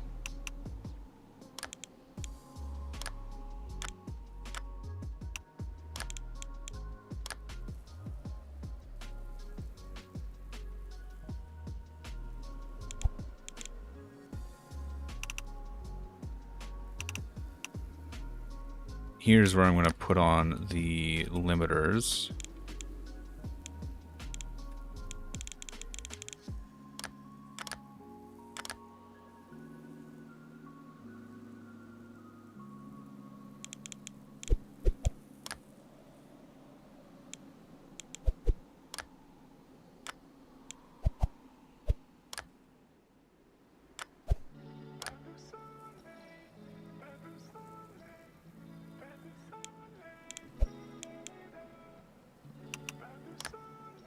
I could move this to the front if I need to. And then How far does this need to be out so that it actually lines up somewhat with the outer wheels?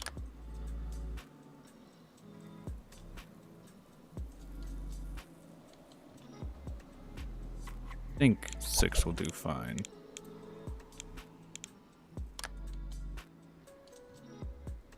Come on, move. There we go.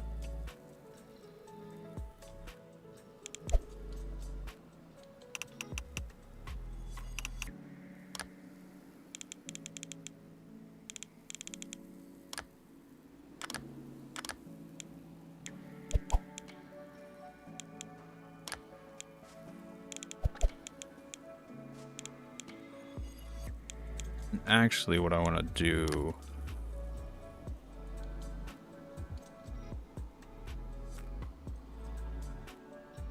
is I want to offset these one in.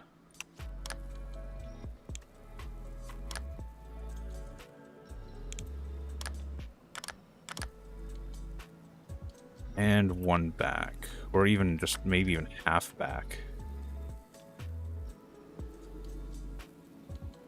So that's where this fun tool comes in.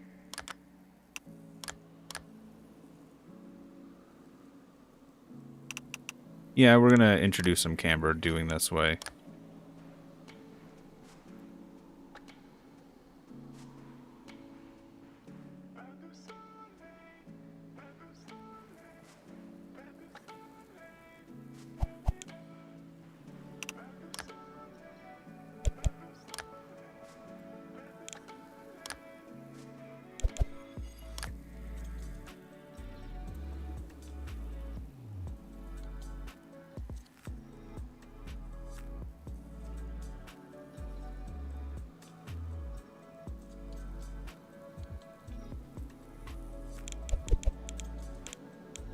I may actually raise this top one up by one.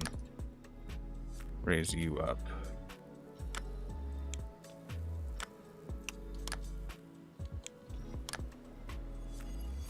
Yeah, that's what I want to do.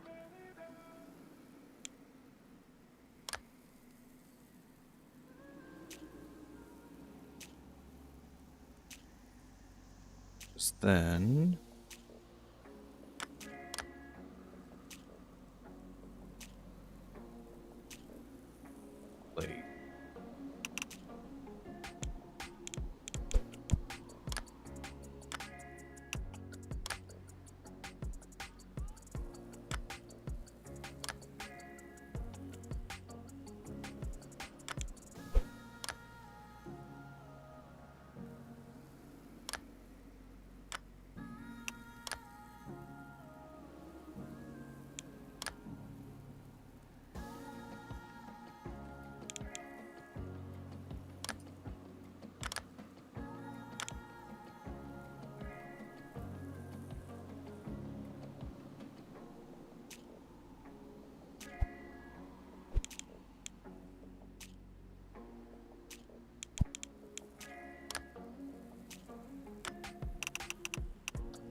when multiplayer drops, I would like to do something. I'm not entirely sure about doing fan stuff. I think what I would probably do is, in certain situations, like I've been doing with competitions, having ways for people to submit stuff. I could see situations where, hey, if I'm doing this competition, someone wins the competition, have them on, and there is a high possibility of, if that competition does have like a race car or something, if I build something for that competition, allow like the top 3 or the top whoever won the competition to basically race with me and do just a race video with it. I could see some sort of multiplayer stuff, especially if it comes to like other content creators. The only concern is when it comes to like fan stuff is there is too many people to try and get into a video. If I were to just do fan stuff, I can't give time to every person who watches my videos, unfortunately.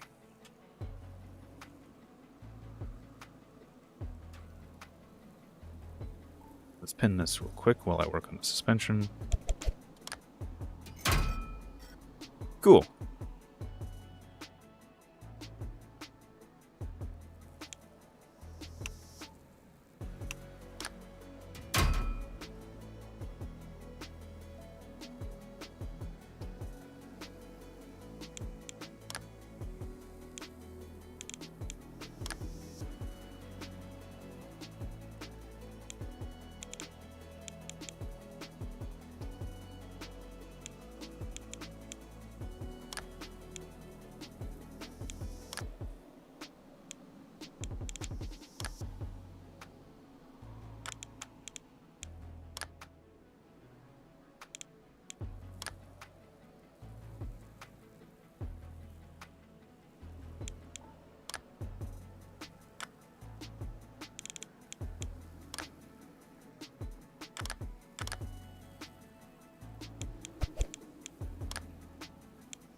Okay.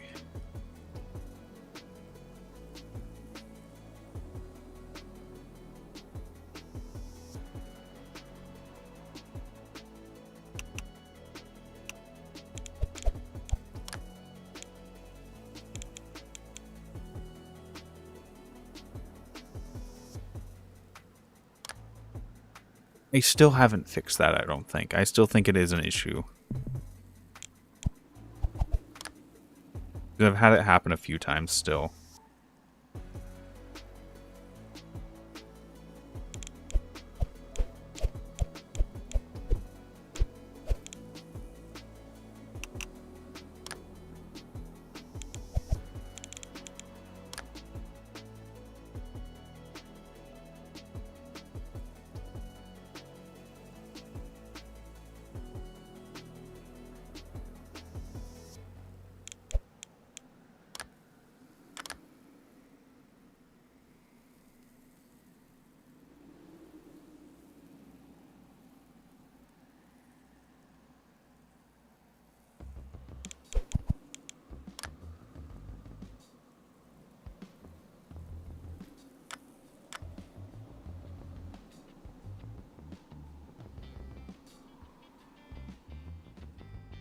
How do I actually want to do this? I need to get this up a step. So what I might do, I don't want a labeled plate. What's the difference between the new and old worm gears? The direction at which they actually spin. One is a counterclockwise worm gear, one's a clockwise worm gear. Worm gears are directional.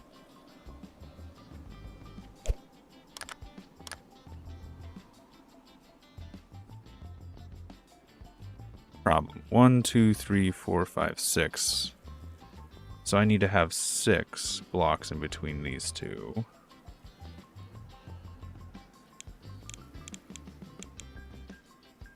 I have this ball on the outside.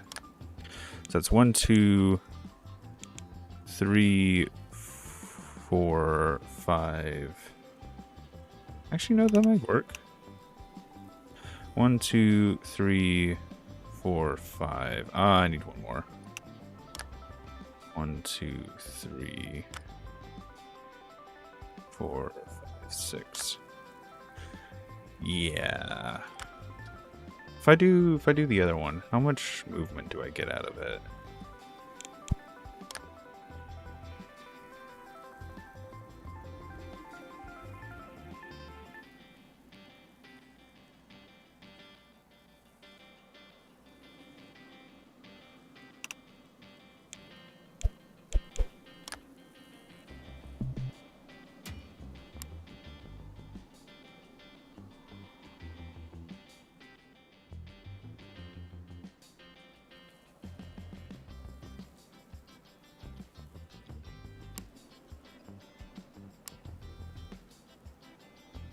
For the time being, I'm just going to freeze these axles so they don't move.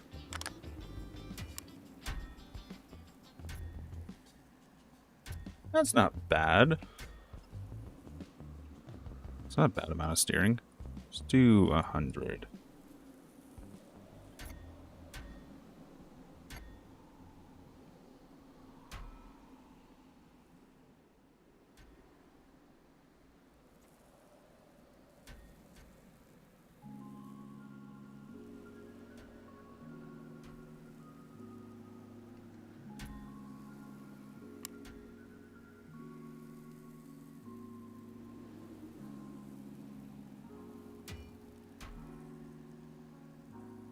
I think what I'm going to have to do for this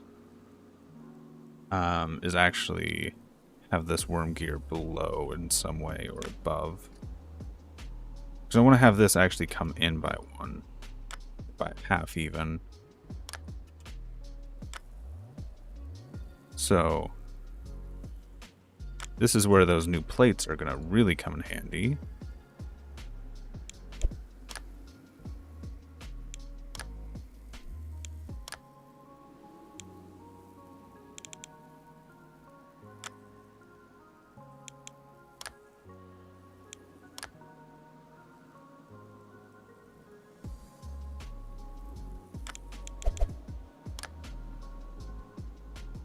And then this is going to be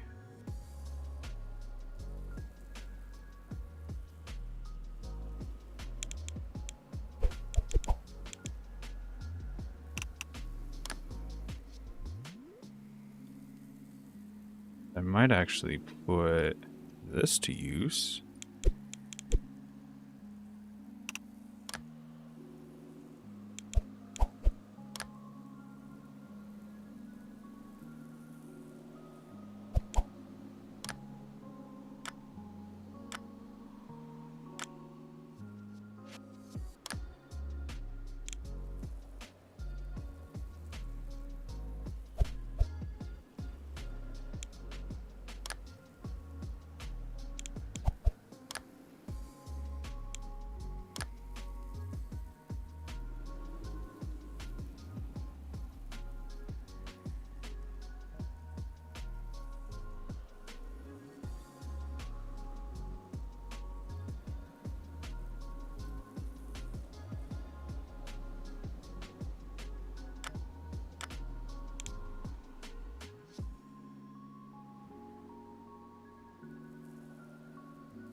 It is the update video.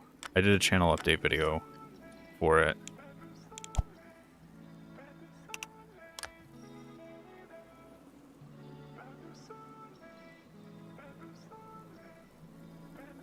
Let's go slider. It's in here, isn't it? Yeah.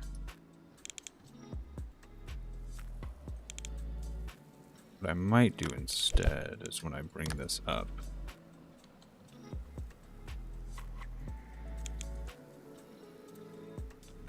Actually,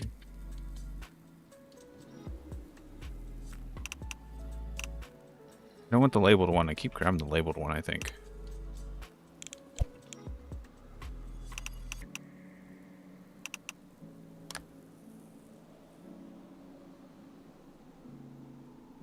Then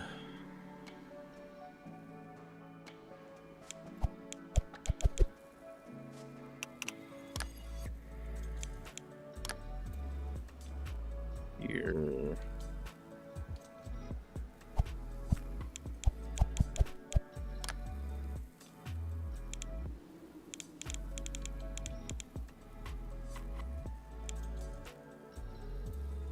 This will be a half.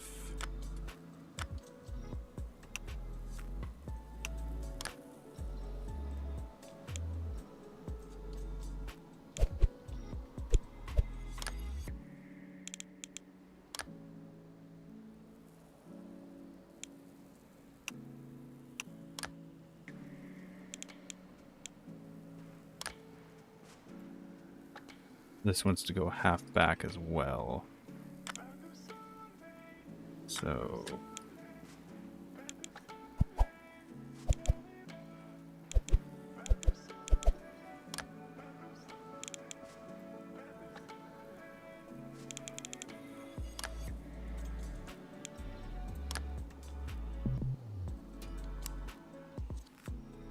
Oh, I forgot to actually mount this to anything.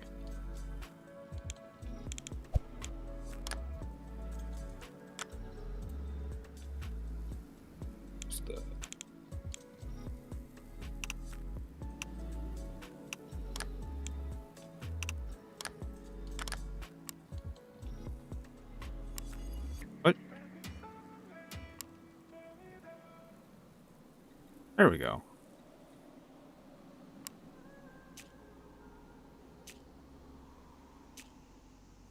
Let's do 120, see if we can get a little bit more movement out of that gear. If not, I think I can just swap the gear now. Let's see how this feels turning-wise. Let's go ahead and... I know this doesn't have suspension on the front. Alright, let's invert direction.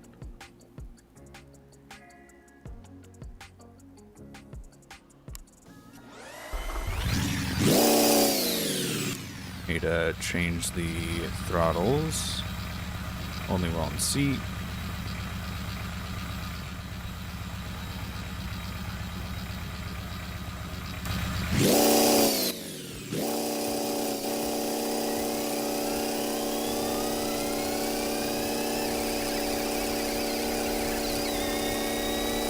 Second gear had a stroke there.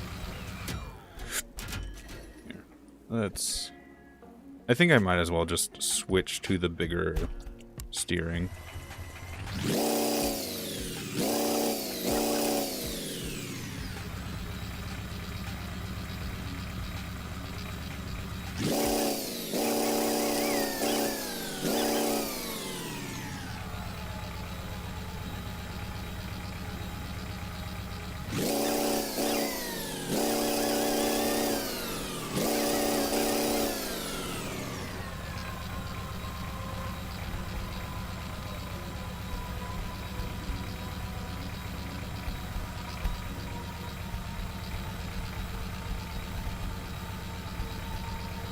It's the 5K announcement.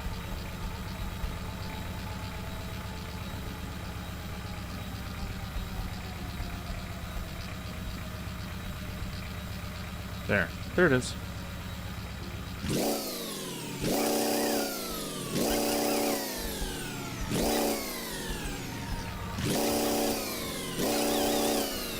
Alright, I'm gonna add brakes because I currently only have rear brakes.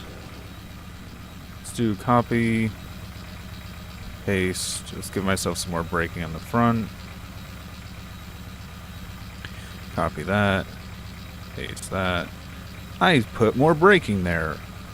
What? Alright, make sure these are on.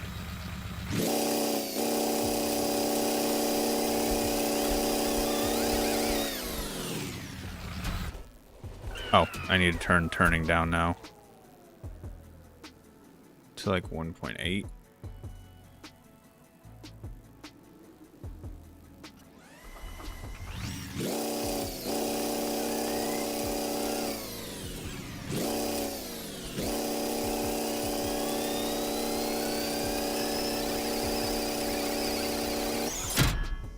Ooh, that's new. Second gear didn't engage for some reason. Not sure why it didn't engage.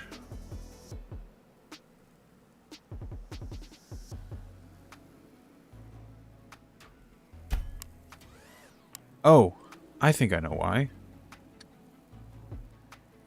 Invert locking direction. Invert locking direction. I think this transmission's set for the other direction.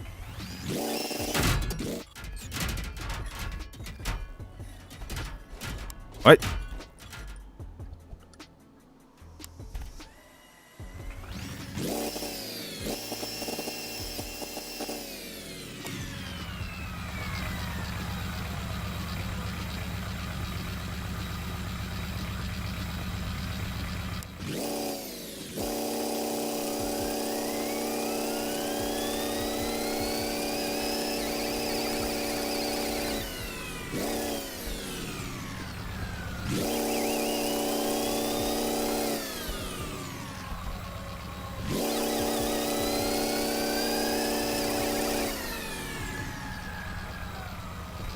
Something is turned off.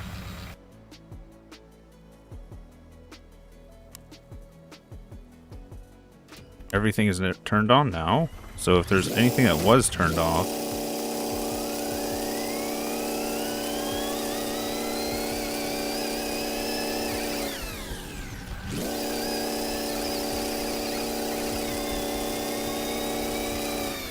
It was still acting like... What?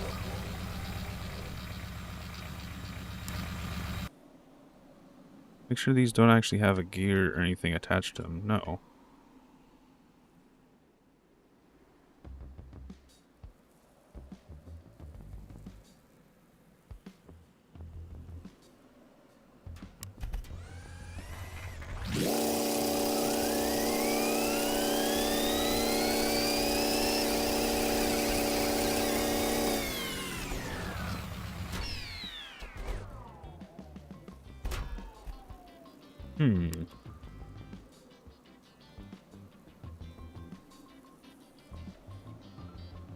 Does this need to be higher?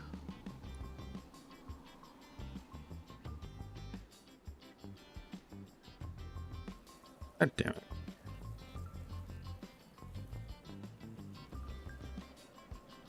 And let me guess.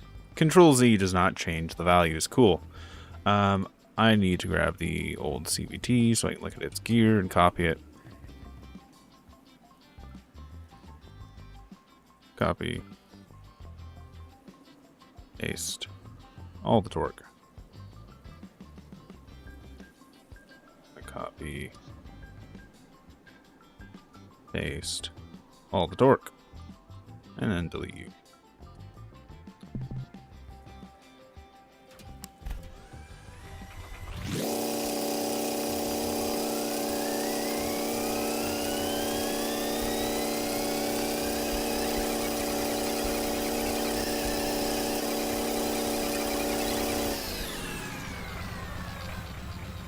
Is it the reverse gear? Is it this fucking clutch gear? I fucking hate clutch gears. Hate them. They're absolutely trash.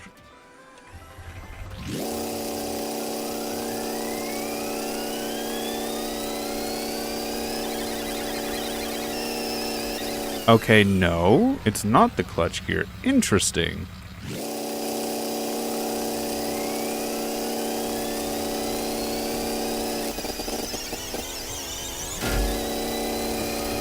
Alright, I'm gonna go to the flat so I can actually see what's going on here.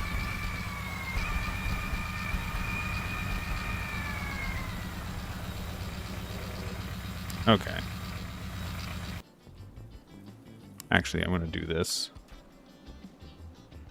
And put the clutch gear back. That's interesting.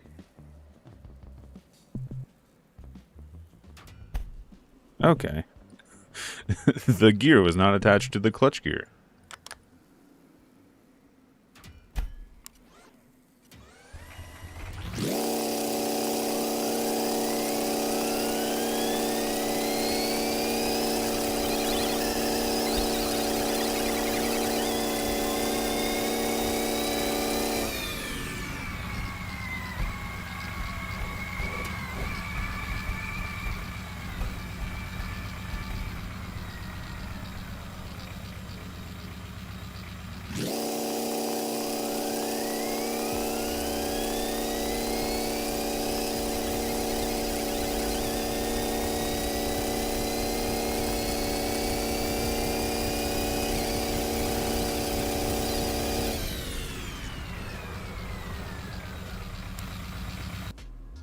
Okay, it is sputtering when it goes to shift into a gear, which it wasn't doing before. Let's see if I can just mount my seat here so I can diagnose the transmission.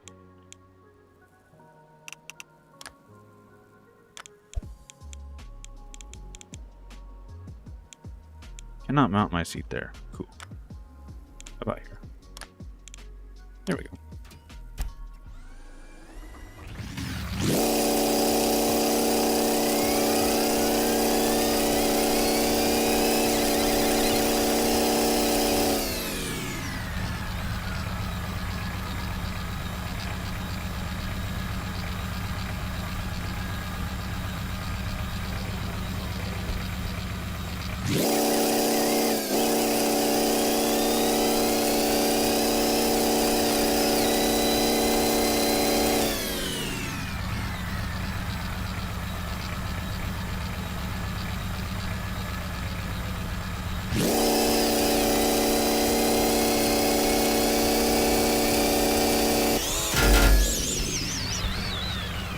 Is it the fact that I don't have a flywheel? Is the engine really being picky? So I don't have a flywheel.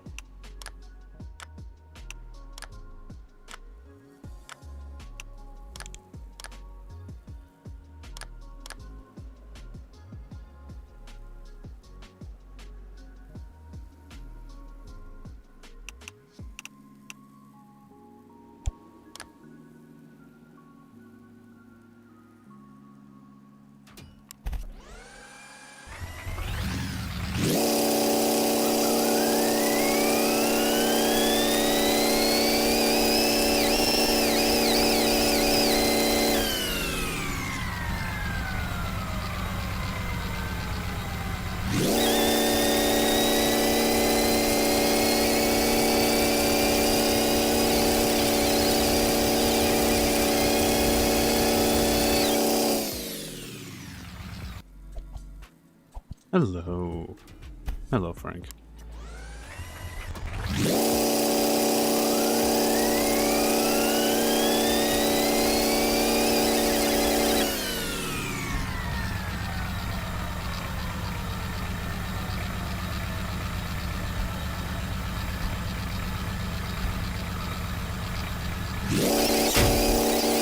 Oh, something exploded.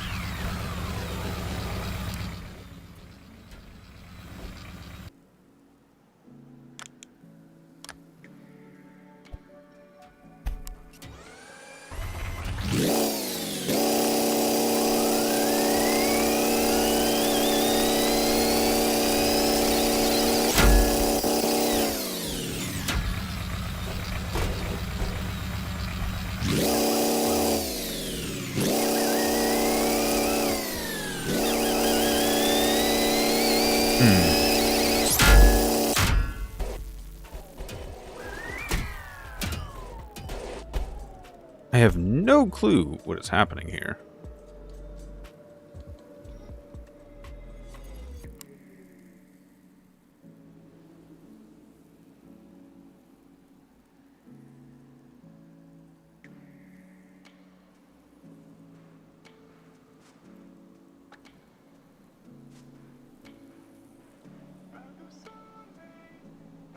Want a heavier flywheel?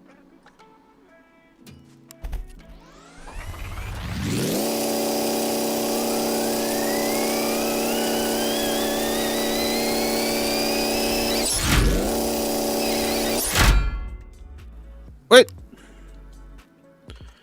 Is it the CV joints? Is it the CV joints? Is it these fuckers? Here, I'm gonna lock the rear axle real quick.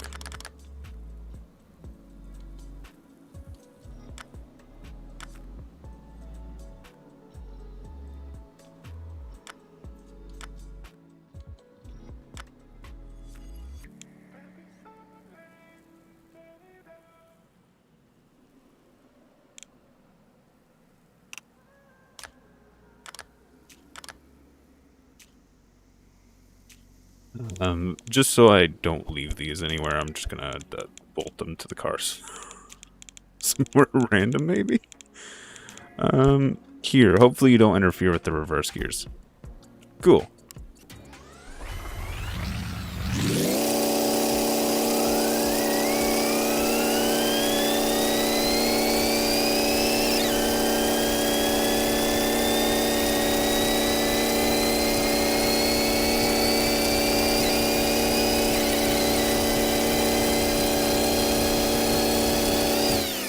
A little sloppy with the transition to third, but it's also because I'm not using the same settings I had before.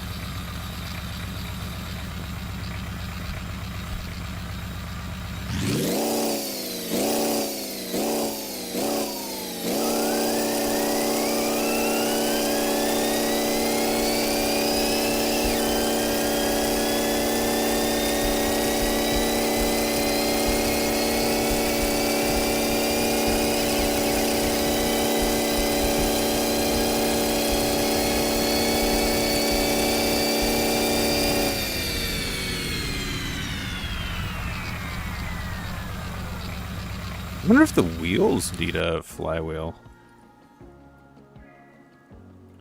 Like, genuinely. They're pulling an important duty for the way this car shifts.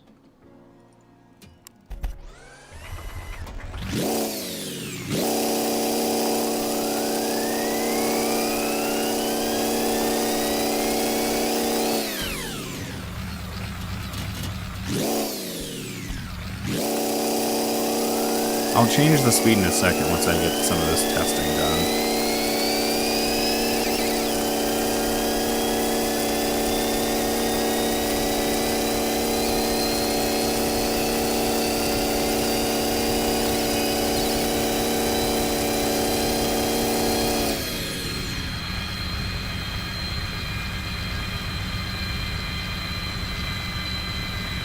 Let's give this a bit more breathing room, shall we?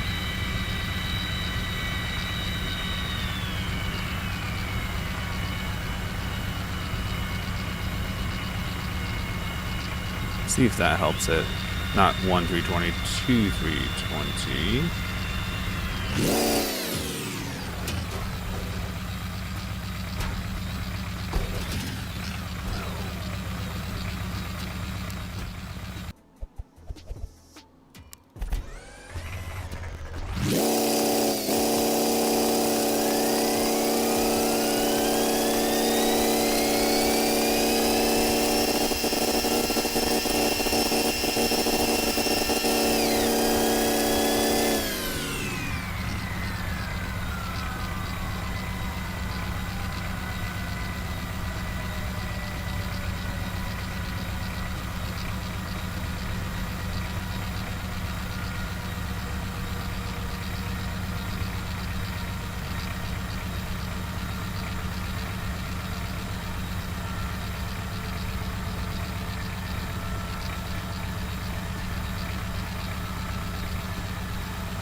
Why is it making a whining noise? Because there's a lot of gears that are whirling.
Actually, let's check our top speed real quick, make sure it's the same.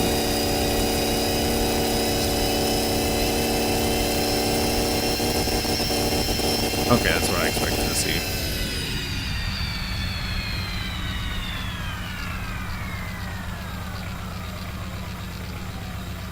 Let's tune this a little higher.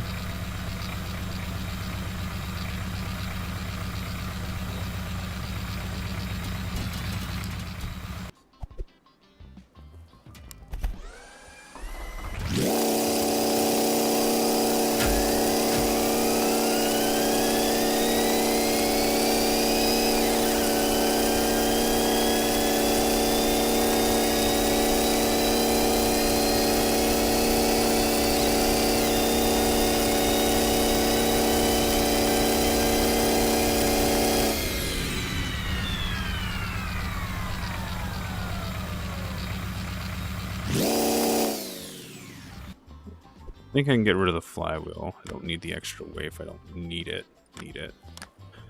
I am going to put the tungsten one back.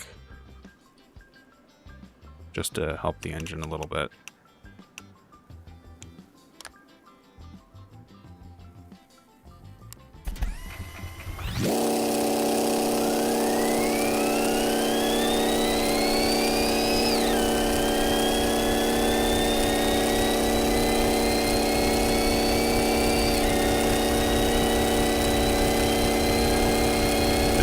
That's what I wanted to see.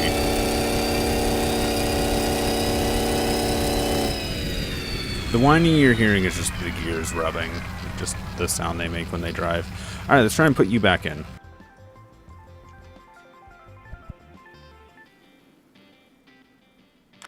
Let's delete you out of here. Let's disconnect. Nope. Not that. That.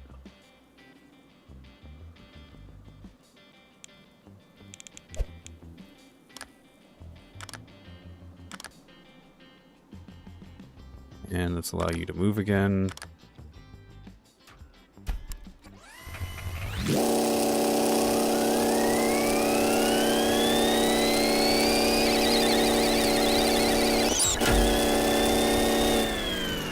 What? Also, I might have to do dual pan hards again. That's probably something I'm gonna have to do. Frustration.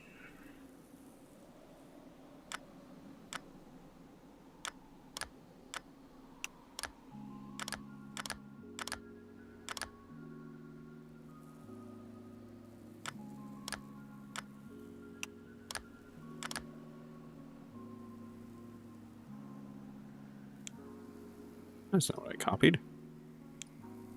That's what I copied.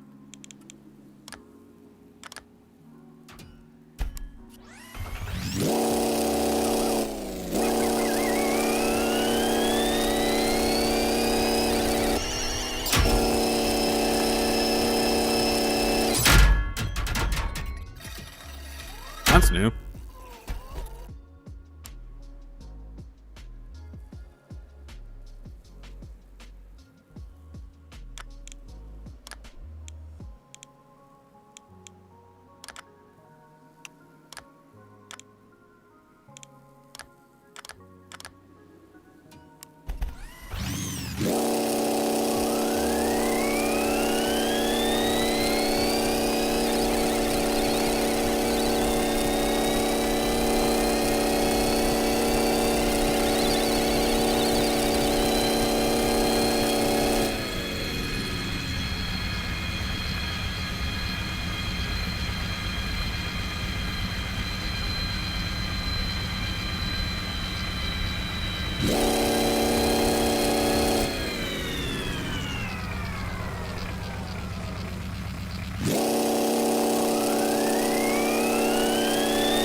Why are you not working today?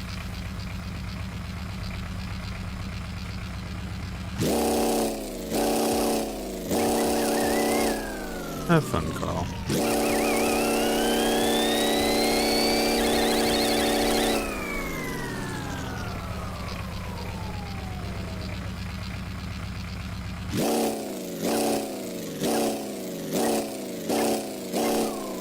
I think I need to add a second pan hard bar.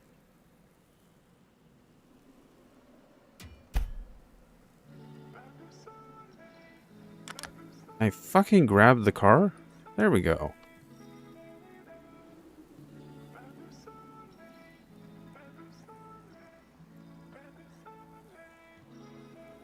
Alright, how do I want to go about this? So I could put the pan hard here, which would make it shorter, but it doesn't really matter too much. As long as the two ends are symmetrical, I believe.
How is the axle fucking flexing that much?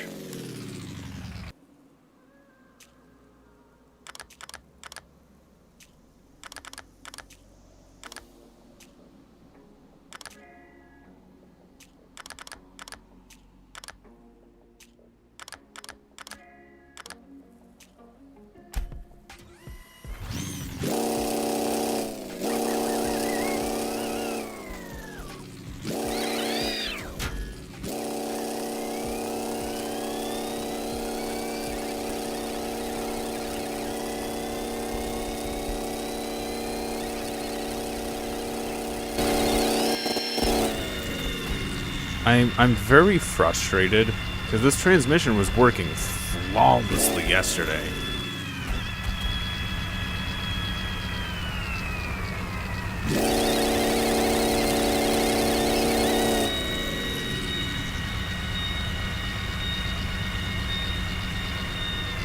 The sway bar, yes.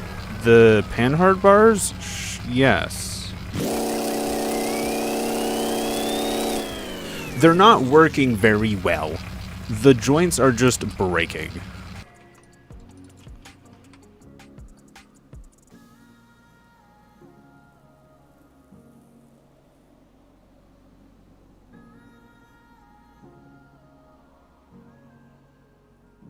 Like, the actual joints are buckling.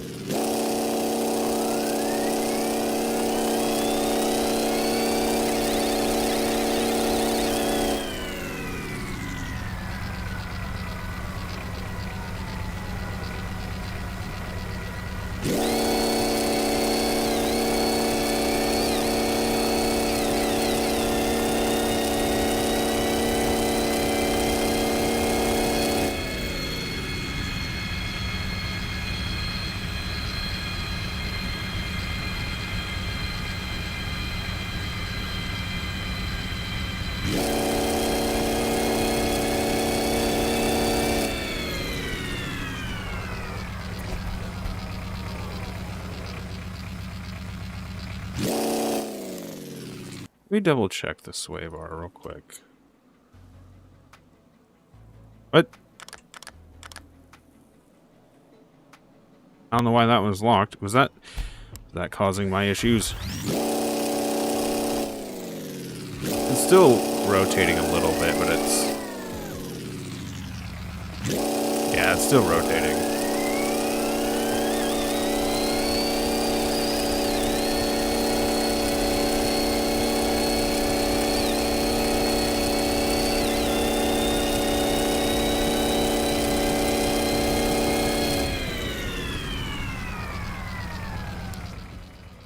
Let me check it again. Did I break it when I did that? No.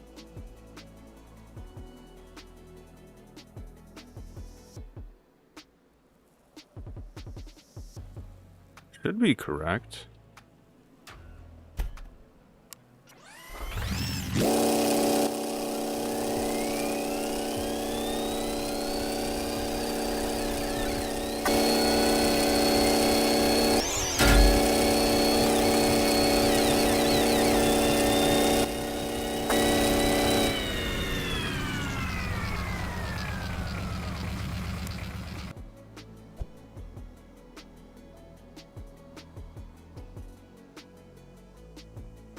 I have to have two ball joints instead of the one. No?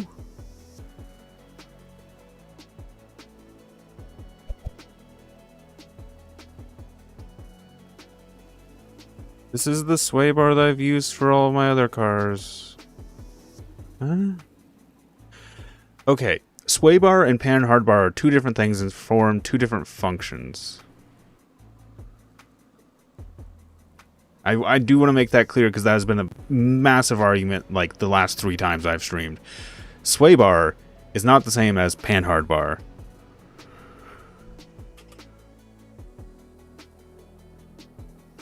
This is the pan hard bar. I have 2 of them because fucking floppy bearings. Hate it. Anyway.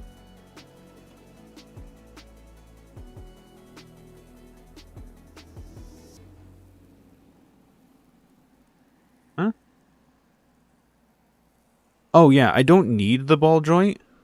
I probably don't want the ball joint.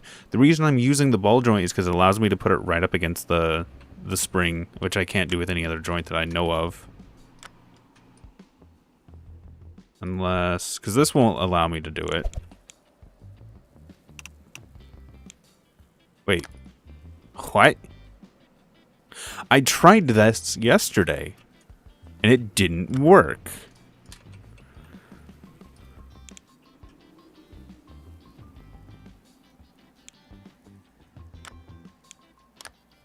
I tried that.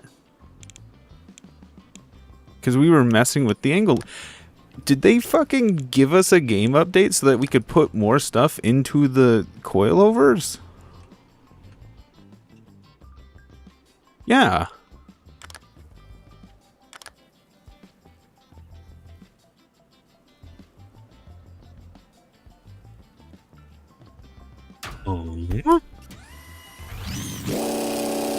It didn't stiffen our it didn't do anything to stiffen our suspension though.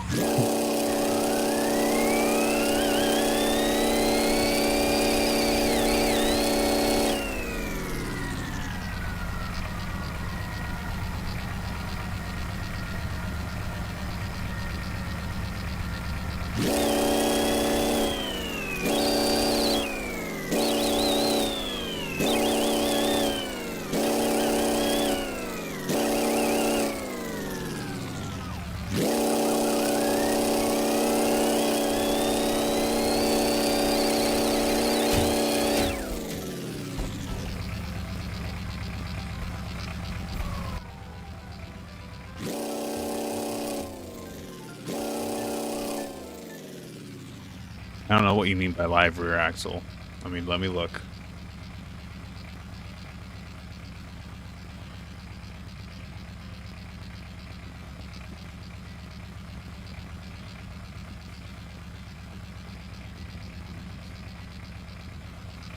Effectively, yes, I think it is a live rear axle.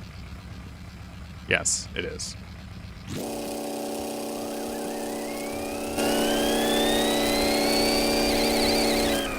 Wait, is it what I think it is? Don't tell me it's what I think it is. Don't tell me it's what I think it is.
Is it just because the rear end is glitching? Is that just I have to rebuild the rear end to be stronger? Is that what's going on right now?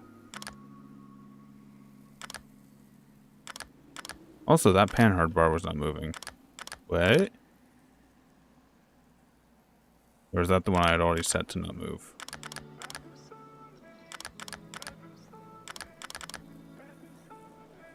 Confused. Oh, this was, I was using, never mind. I was using the actual mounts to rotate it, not the...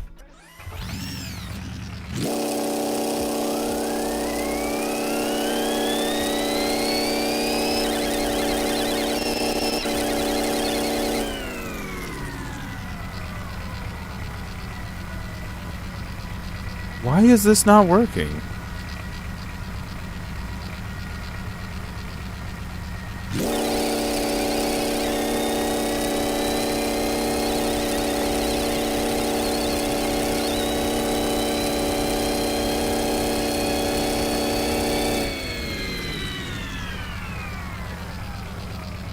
At least not smoothly, anyway.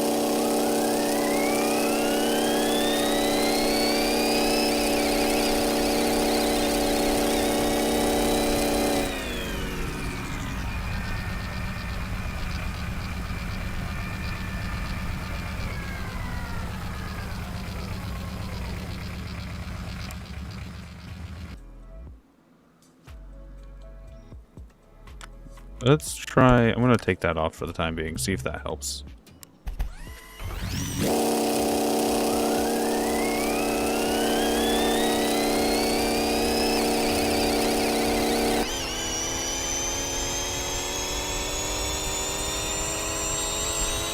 Oh no, we've hit an infinite feedback loop.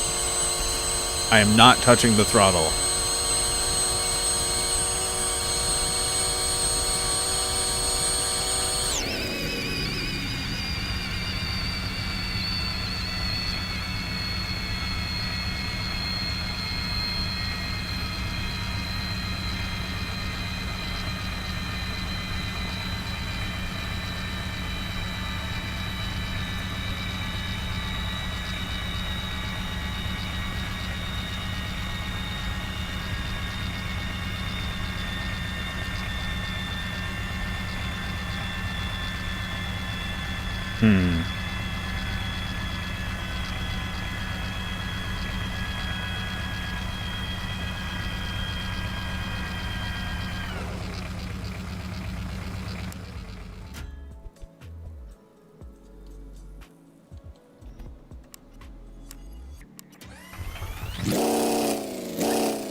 I'm curious if it might also be that clutch down there. So I'm going to remove this clutch out of the system. I'm just going to put a mount for it to...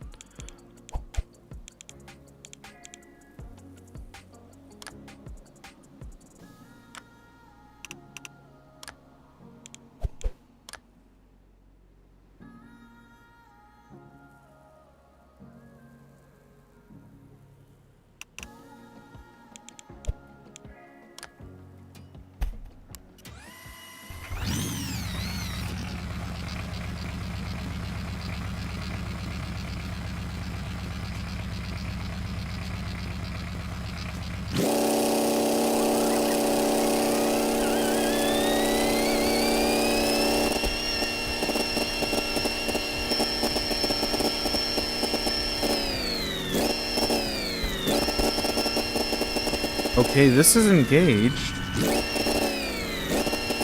but it's not actually doing anything. What?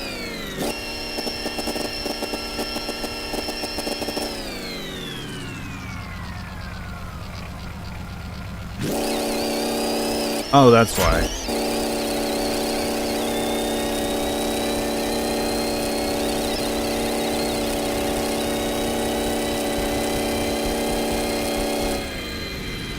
Third gear seemed to engage just fine.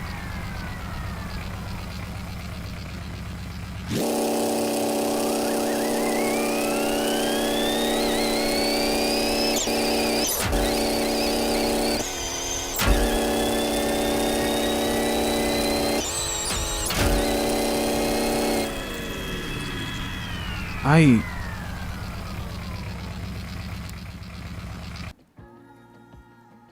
have no clue what is happening here. Like, genuinely, I am baffled by just the glitch that is occurring. The sheer amount of just raw glitchiness that is coming out of this vehicle.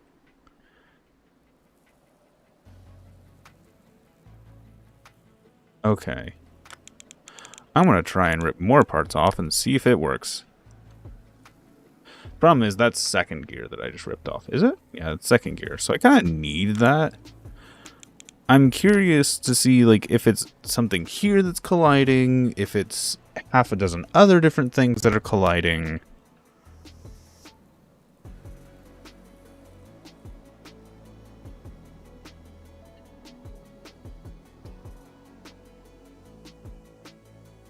Because, like, I'm worried that this is smacking into it somehow. So I'm going to go to 1.25, see if that helps. It's going to mess with my gear ratio, but that's, for the time being, fine.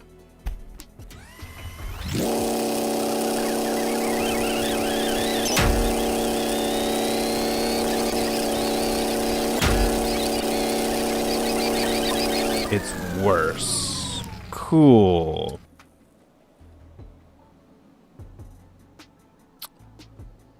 I hate how I went into this with a fully functioning car and came out with this trash. Real quick, I'm gonna save this.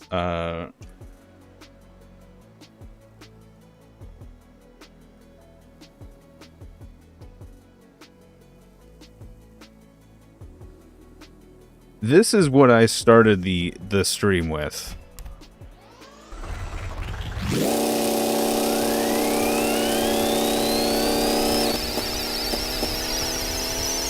Now this isn't working. What? Hold up. Hold up. That's not working. That was working flawlessly. Is it because I had too many things loaded in? Is that what was happening?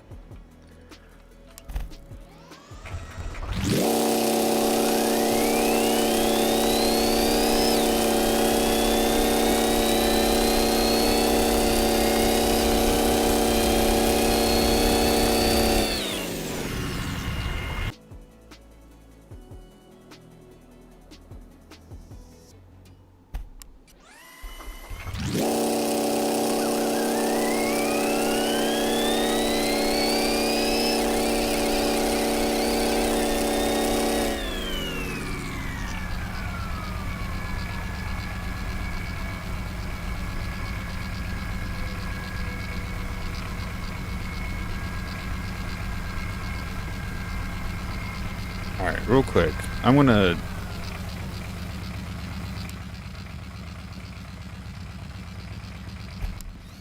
make sure this one's working.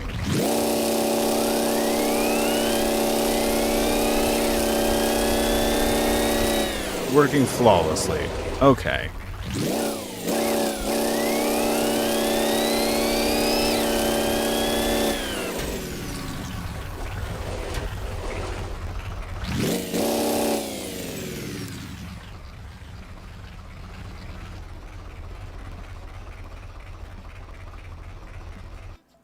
So let's real quick copy. Hey, nope, this paste. Copy. Paste.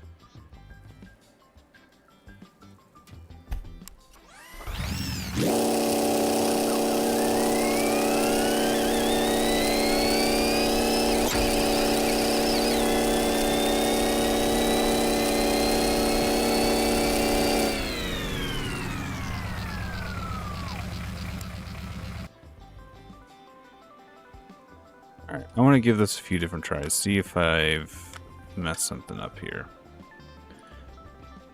I'm going to try and use a pulley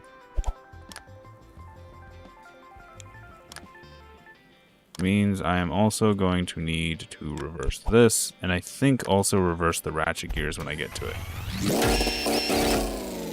Yes.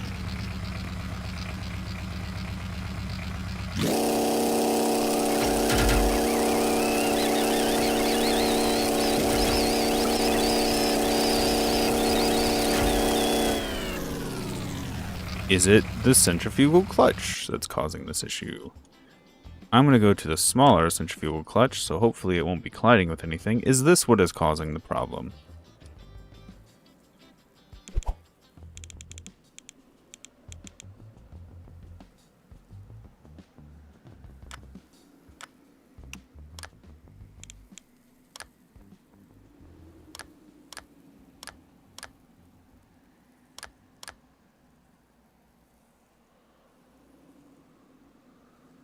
Copy. Paste.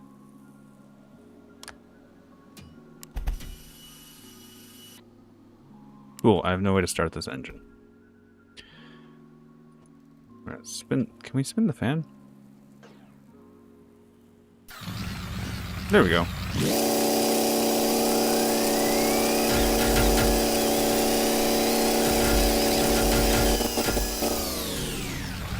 Are my feet in the way?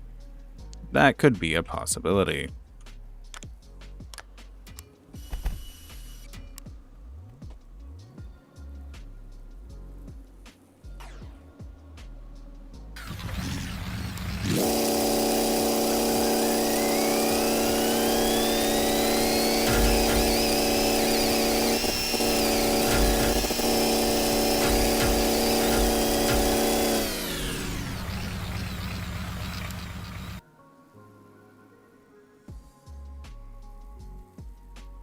Cool.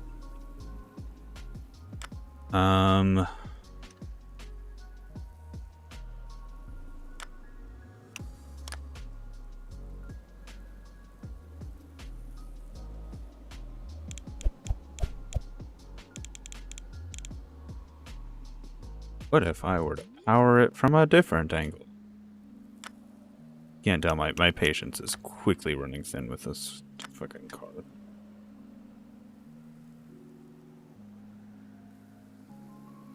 Let's move you over here so you have more. No. No, I kind of need you to be there.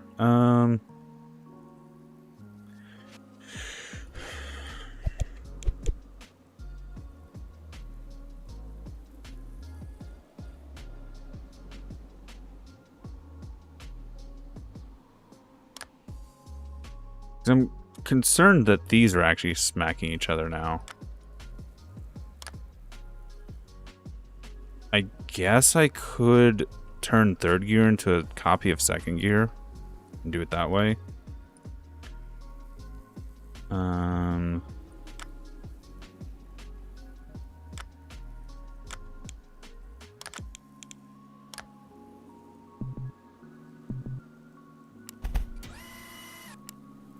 Now there's no actual attachment to the wheels. Let's do that.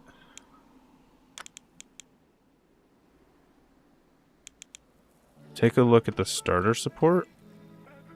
Is this what's hitting?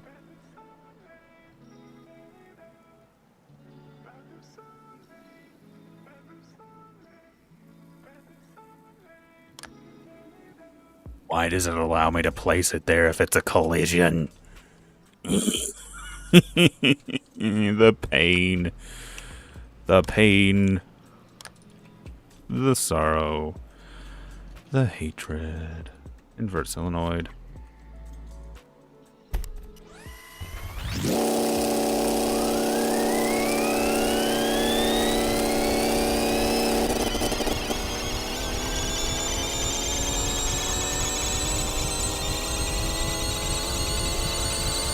I'm not touching the throttle.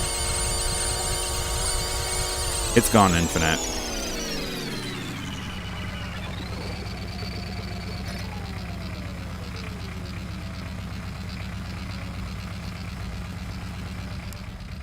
Let me grab this one.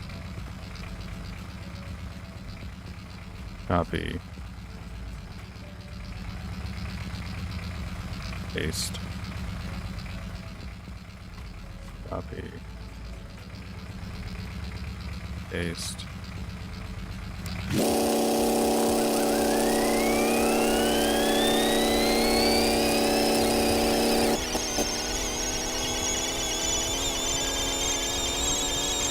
Why are the Ratchet gears so... I'm not touching anything. I'm not touching anything. They've just gone infinite.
Okay, that worked.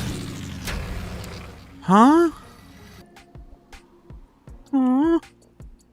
Excuse me? Here, let me make sure.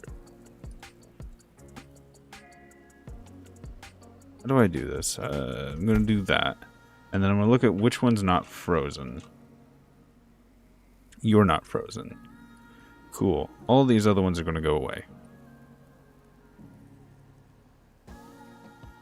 I said all these other ones are going to go away. Cool.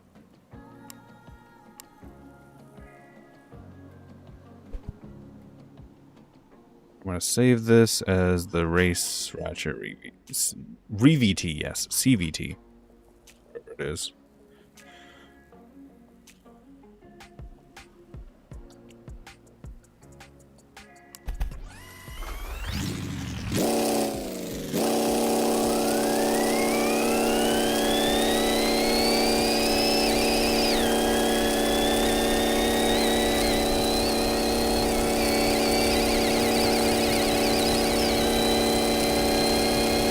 What the fuck? It just works. It just works.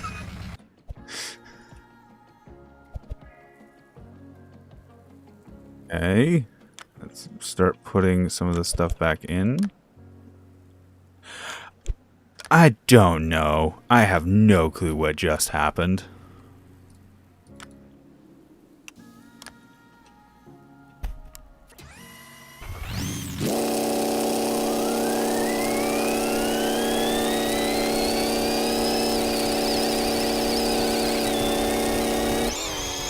Nope, not solved. It's infinite again.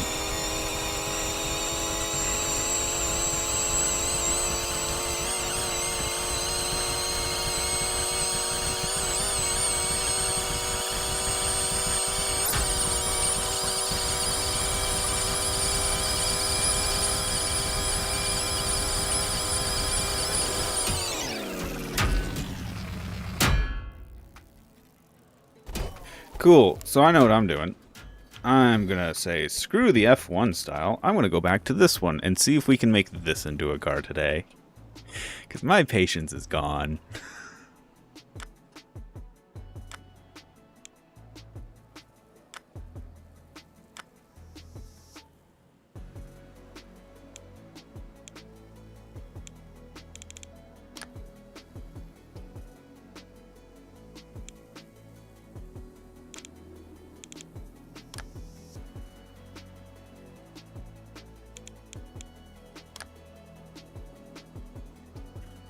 Okay. Let's go ahead and grab You. Excuse me, game. Can I have all of you, please? No, all of you. There we go. I want to move the belt up.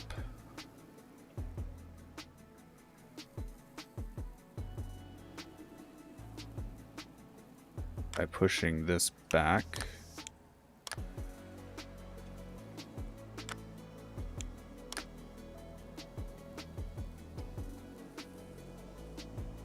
Actually, no. I'm going to put this on this side. Never mind. That's what I'm going to do.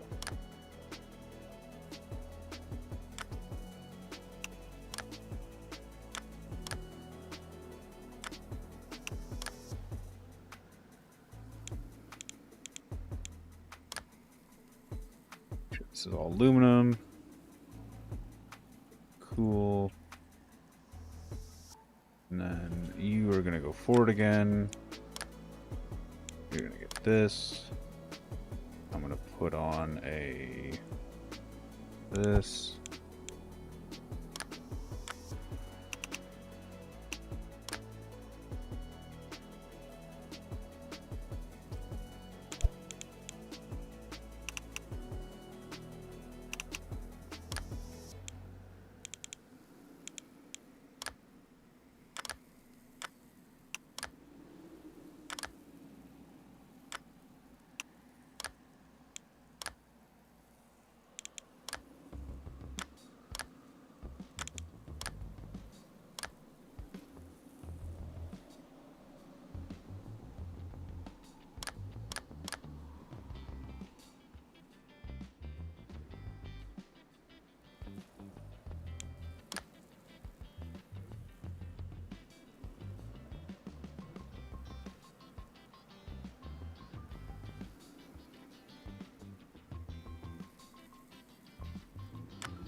Let's go down to 2, and then you're going to become tungsten.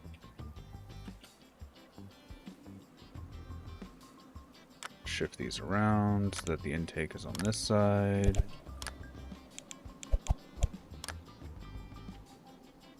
Shift you around so the exhaust is on this side.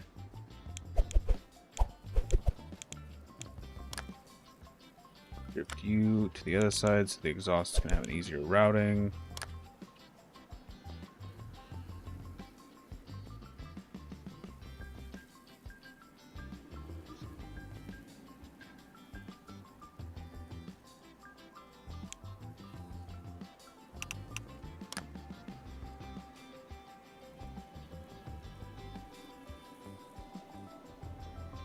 Hey, if you're on the Gearbox Discord, can you go to bugs and thumbs up the Ratchet gears can cause some serious feedback loops that I posted?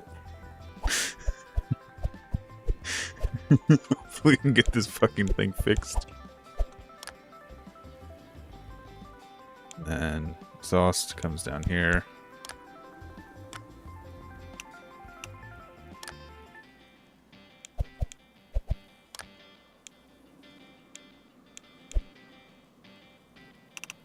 That's not enough. Need to go further.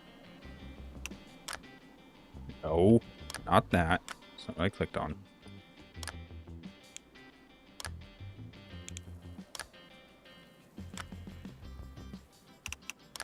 Cool.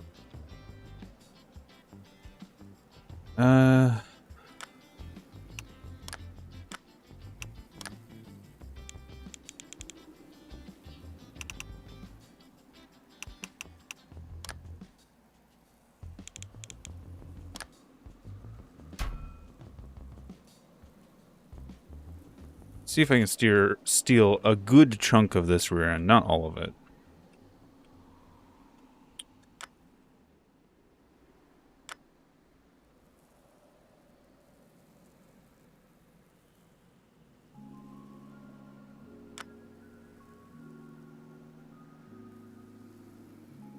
The fuck is still attached? That's disconnected. Oh, you're connected over here too. There we go. I also need to re-add the reverser to this.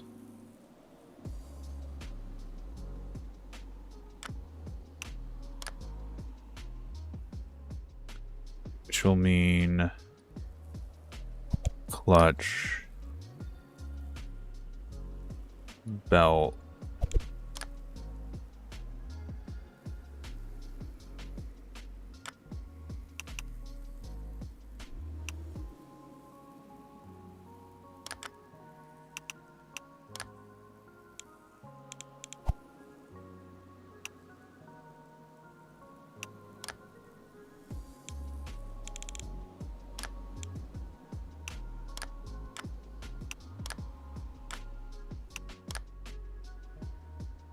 pulley.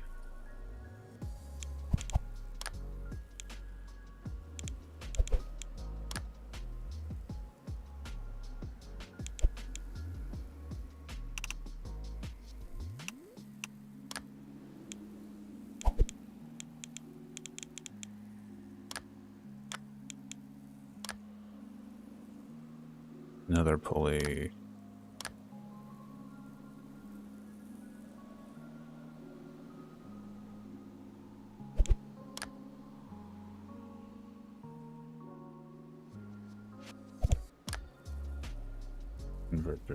Invert controls are toggle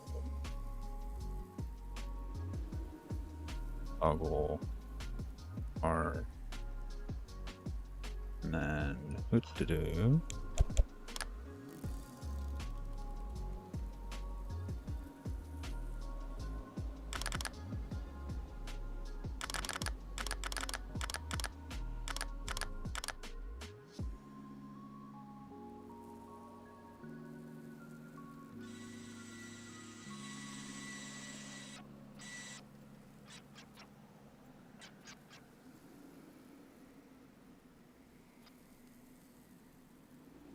Cool, something here is jammed. What's jammed?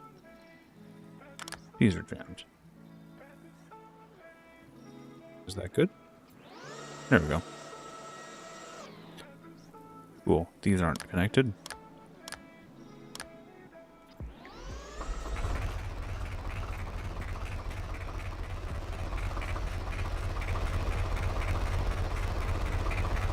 For the sake of testing, W, I'll do this to F. Only one C, cool.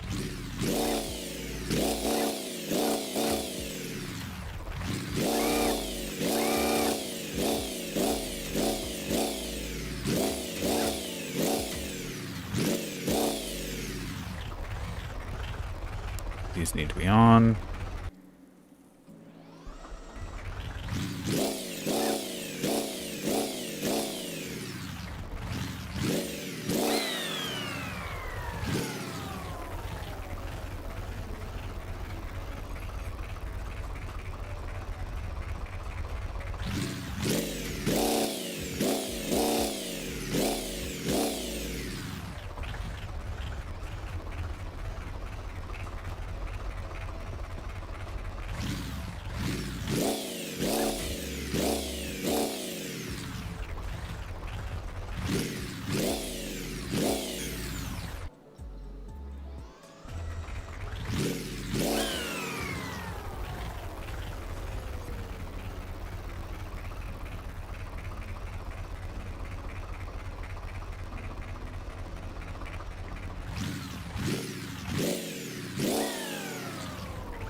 Did that actually do anything? What?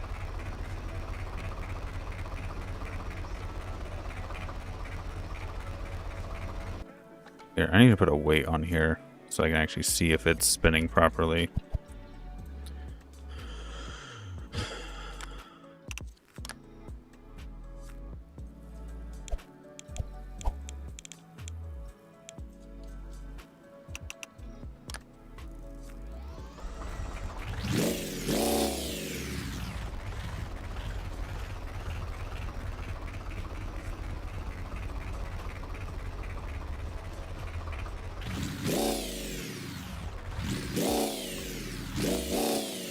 Cool, it is.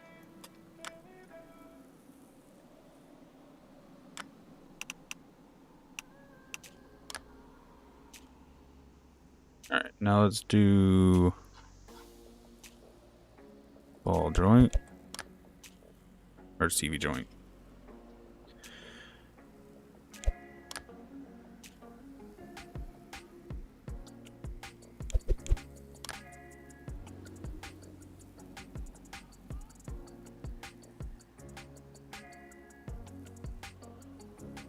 What I might do is because I know this really likes to just explode. What? Nope.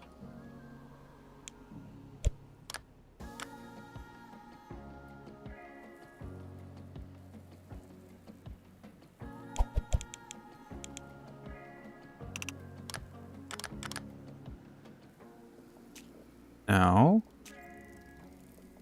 Oh, what? What?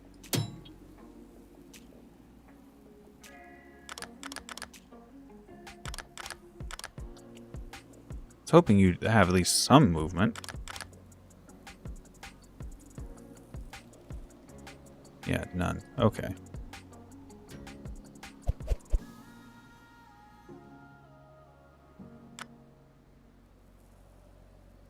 Also, how about if we reinforce this as well?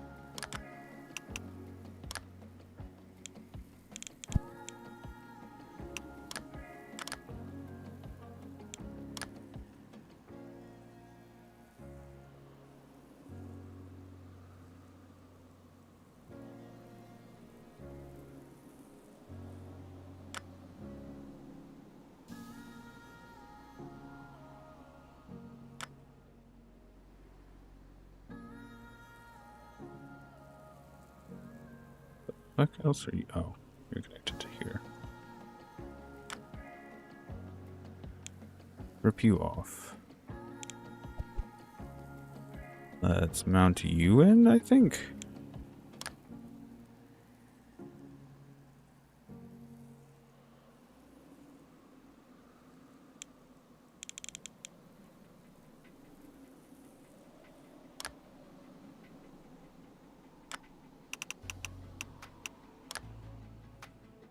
I'm going to be adjusting this, but I just want to get this working for the time being.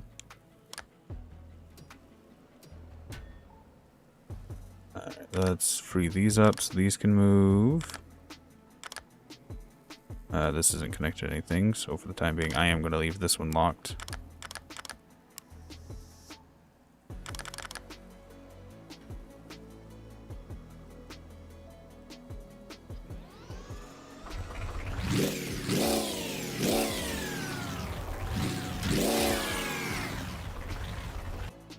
Cool. Okay, let's see. Can we get some seats in here?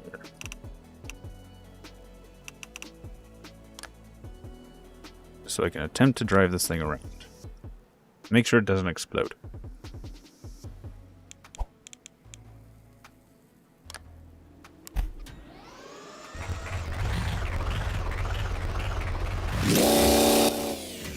Also, we're going in reverse.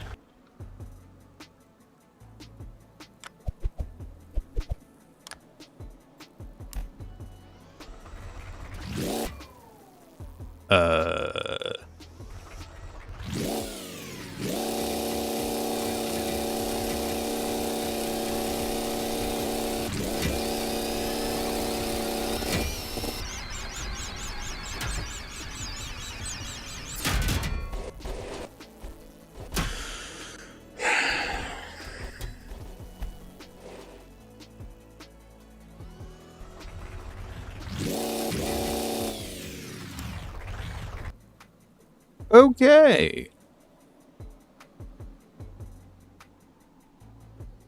This is just not working whatsoever.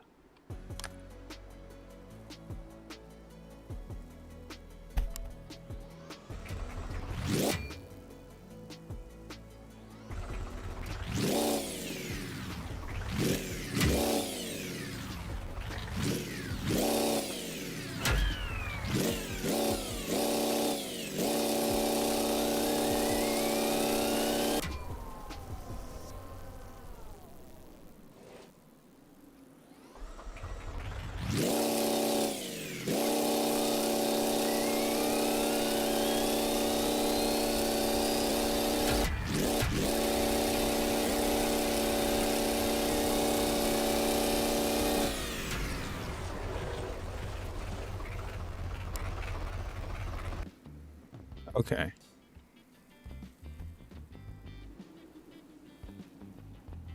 Few things. 1. Fuck you, CV joints. Genuinely, you are the bane of my existence. 2.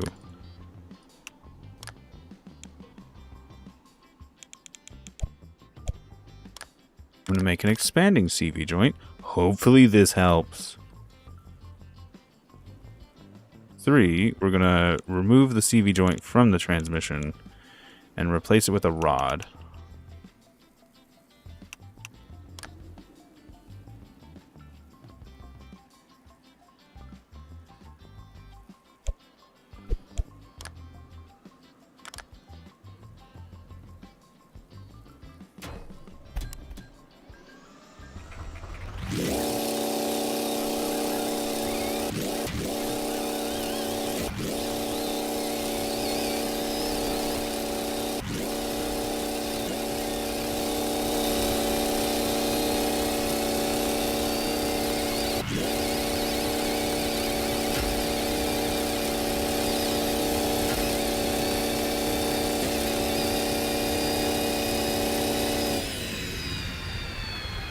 If it wasn't for the wackiness going on with the engine throttle, I would say this was working well.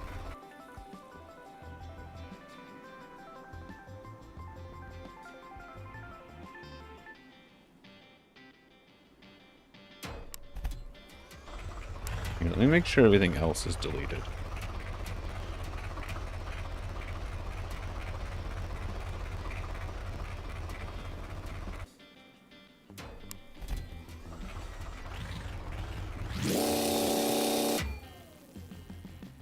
What?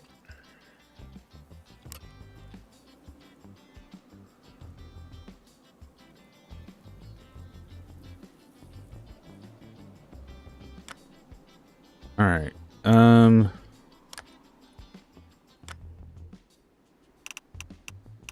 I'll give the... I don't fucking know at this point. I really don't know why this is breaking so badly.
It's by no means working perfectly, but it is working.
Also just noticed that clutch bearings have much more... Wait. Yeah, they have twice as much fucking peak torque as an actual clutch. What? What? Game.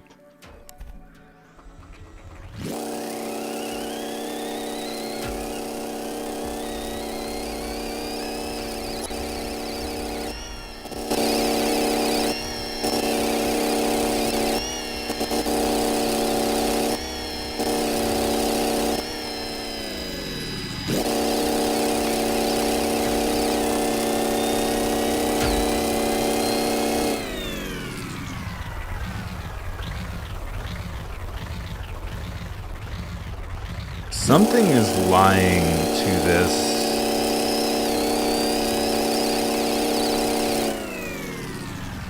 This one should not be engaging.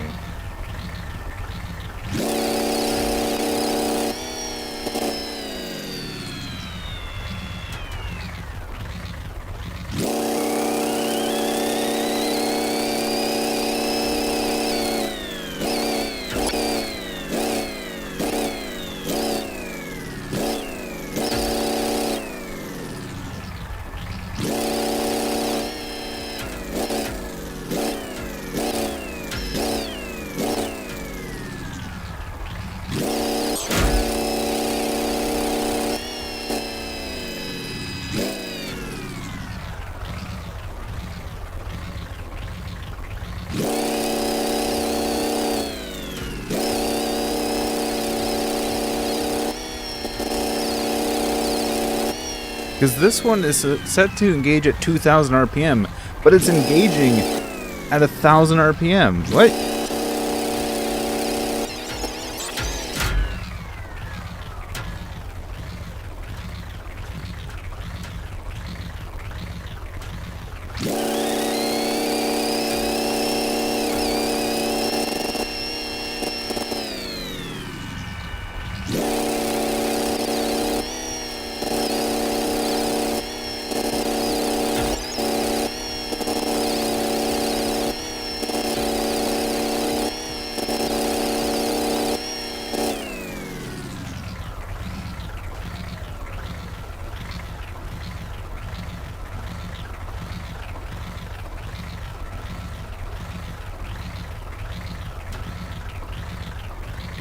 I want to see something. I genuinely want to see something real quick.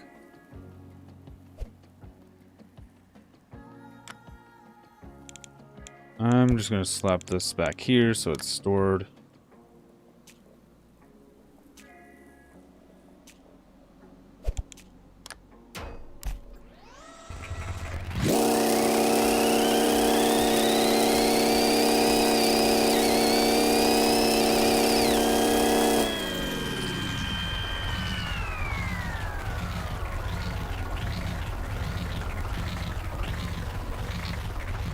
The same thing that happened with one of my old engines is happening now.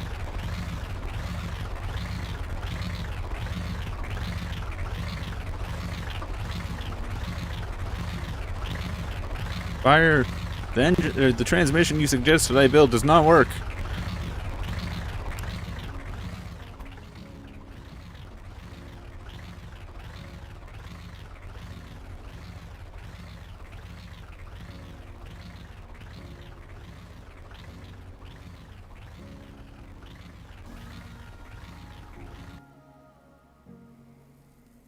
Which means that I'll probably have to go back to an older transmission even. This one?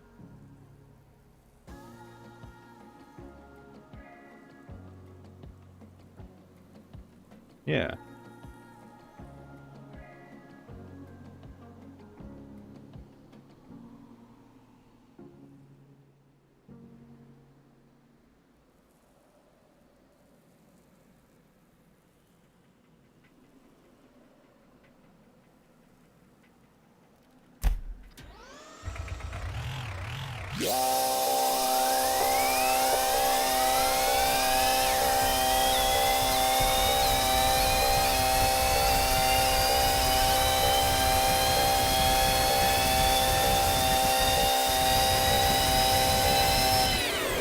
It's not the Ratchet steps. I see what was happening. Essentially, second and third gear were fighting to engage because the way it was reading was incorrect.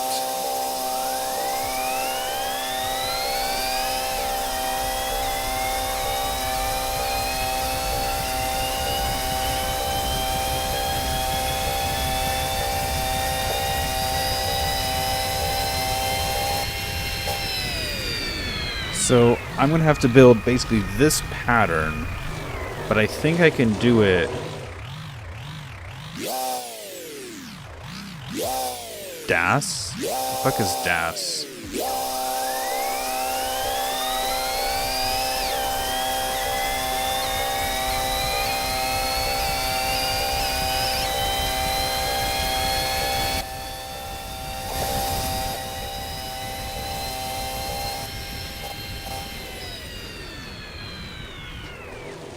I could do a 4-speed transmission, especially with this setup. Oh, is it the dynamic? No, it's just these have. This is just bad front end. It's just a really bad front end.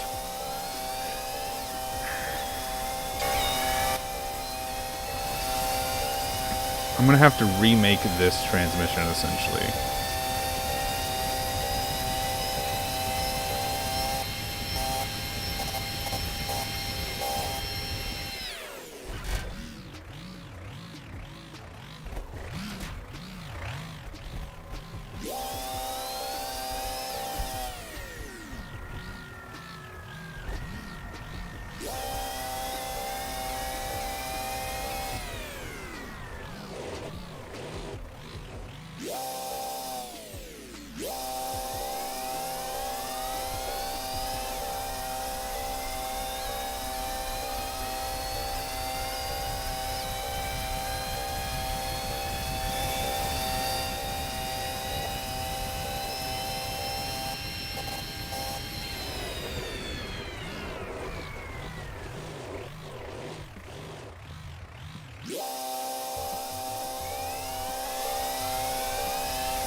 Alright, so I'm going to basically have to rebuild this transmission now.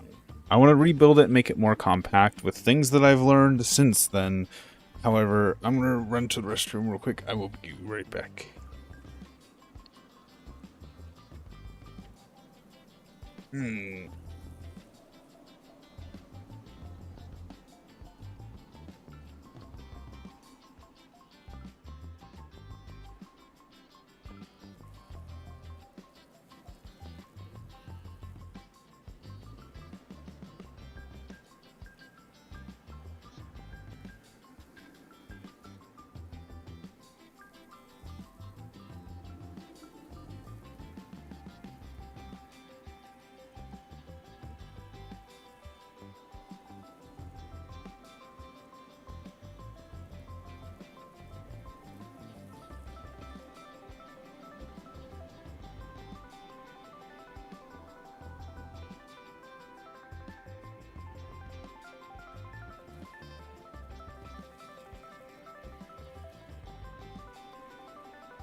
I have returned.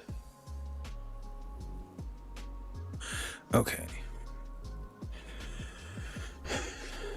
Let's try and make this transmission a little bit smaller. And the big thing I want to try and do is actually use this as the ratcheting mechanism.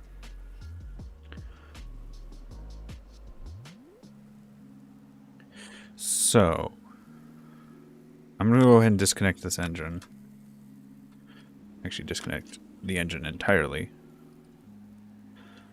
I'm going to go ahead and actually grab this engine. Because actually, yeah, I would like this engine because it has some of the upgrades I did to it. Like the exhaust and all that. So, disconnect all this stuff. And I'm just going to save this as a stock inline 4.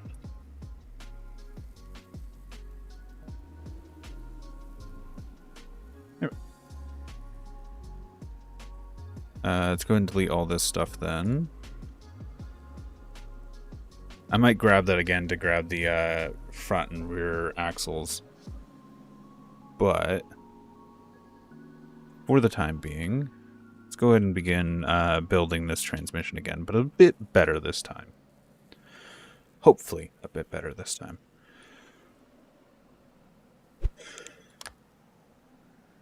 Let's get rid of that axle. We don't need that testing axle.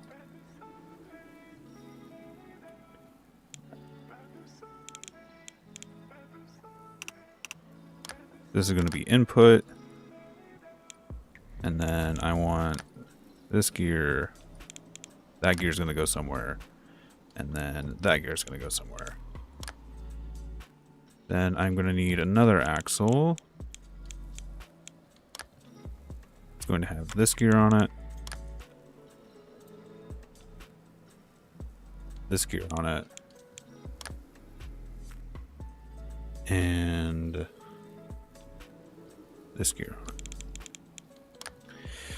Now these are likely going to be 3 different axles. However, this is just first gear. It only needs a ratchet.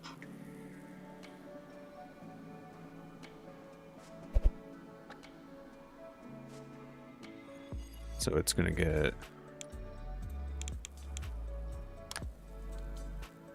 2x2 gear. Ratchet.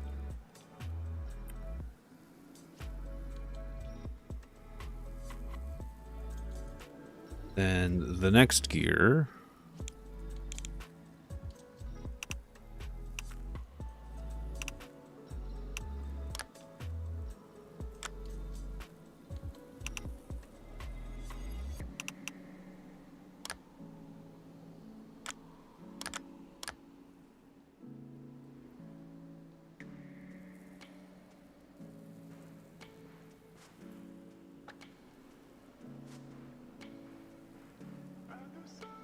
this needs a clutch on the other side of the axle, though.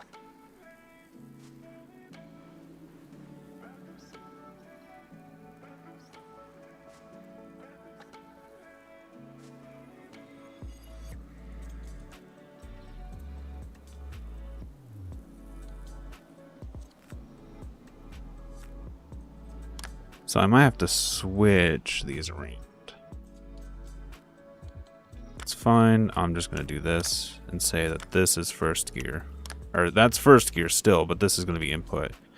And then output out here. Because I'm going to try and do the same thing.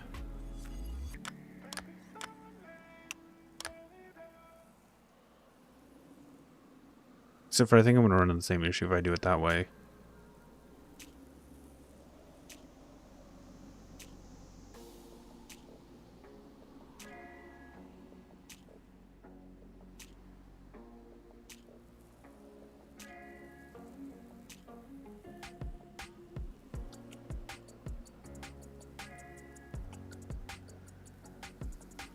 Need to pin this in place and start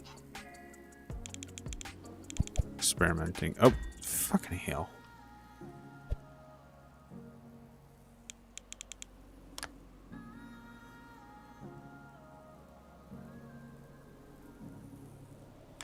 You pivot, you pivot, you pivot, you pivot, you pivot already. So as this rotates, I need to mount this piece up here.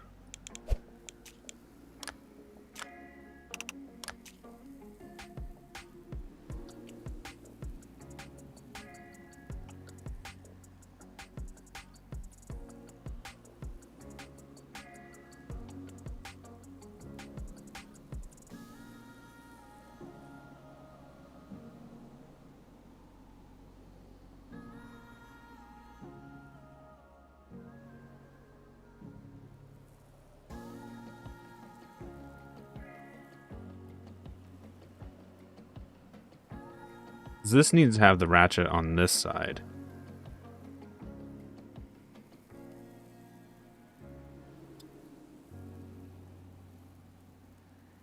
However, you're also 1.5, so this one can actually go to 2.5 easily.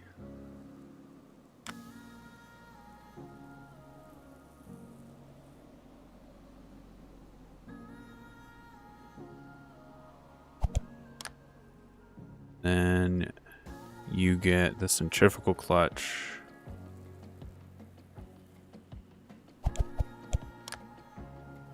With the 2-to-2 on it.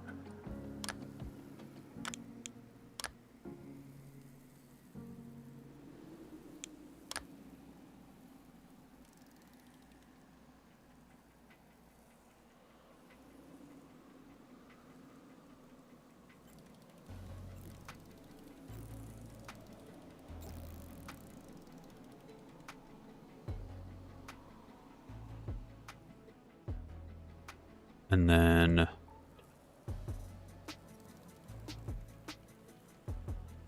third gear doesn't need a ratchet, it just needs a clutch.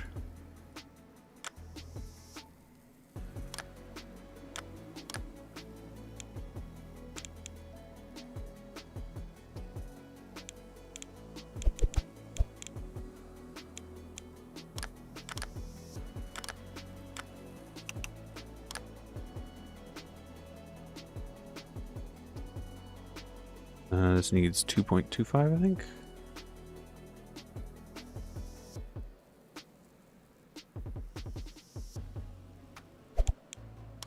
Yep.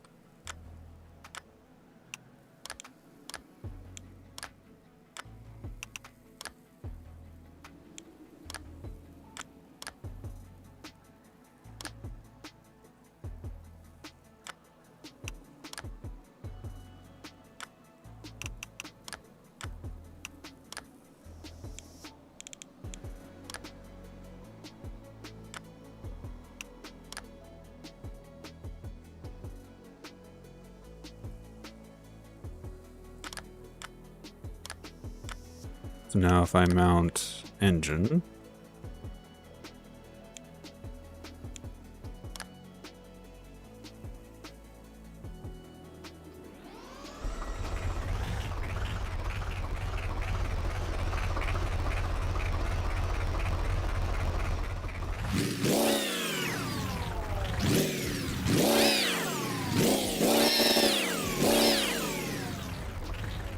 let's go ahead and put a weight on here.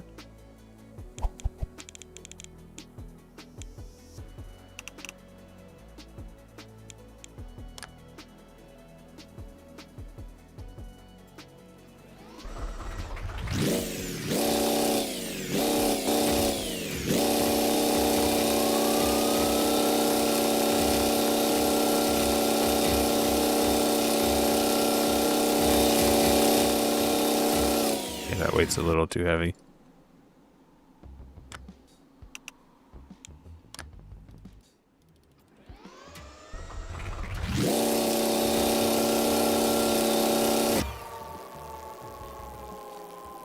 Also, I need to copy these values. Second gear.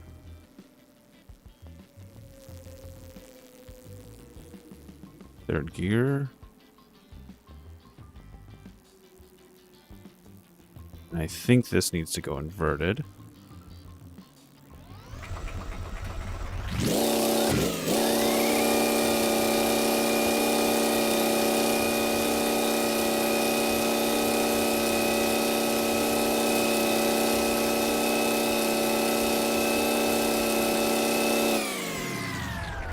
Oh, I just realized these are wrong too. Because this needs to go the other way around. Okay. You go here. You go here.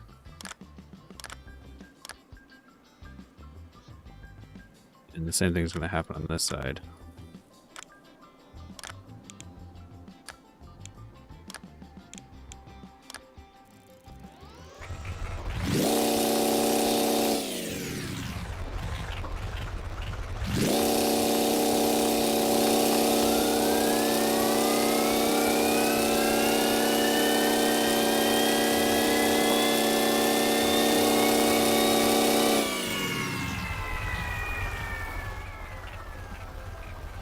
What? This is incorrect.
Cool.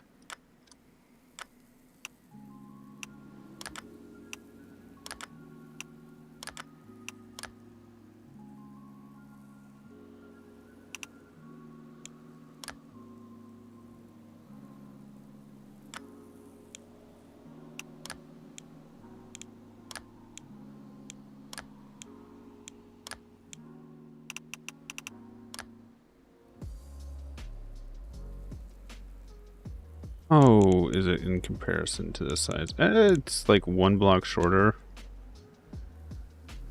Same height. Can we compact this down anymore, though?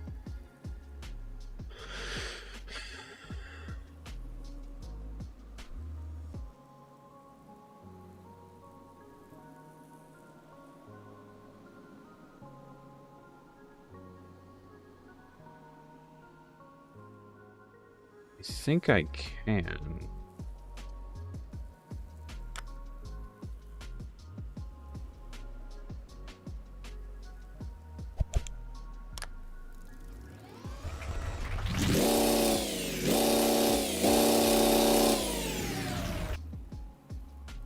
And then by removing that,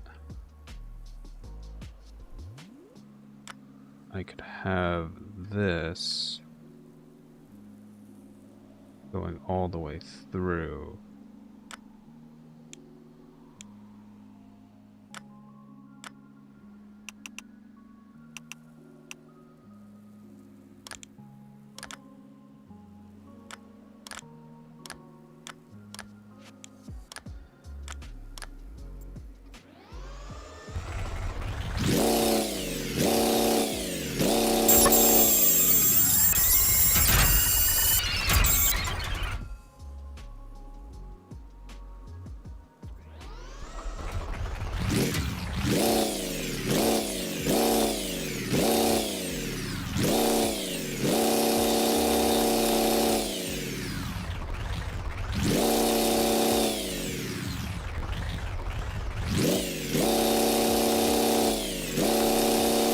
I need to reinforce that. That's part of what I need to do.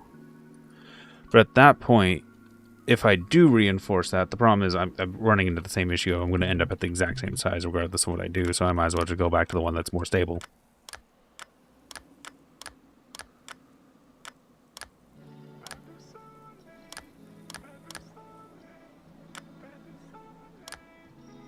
This one.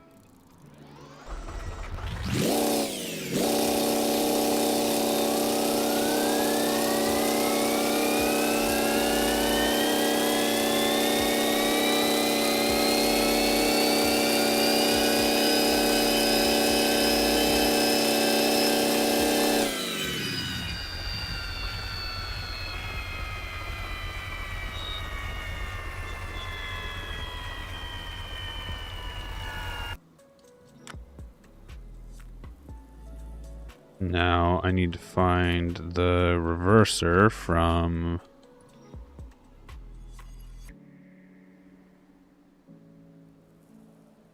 this one.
Maybe I'll make this slightly smaller, but regardless.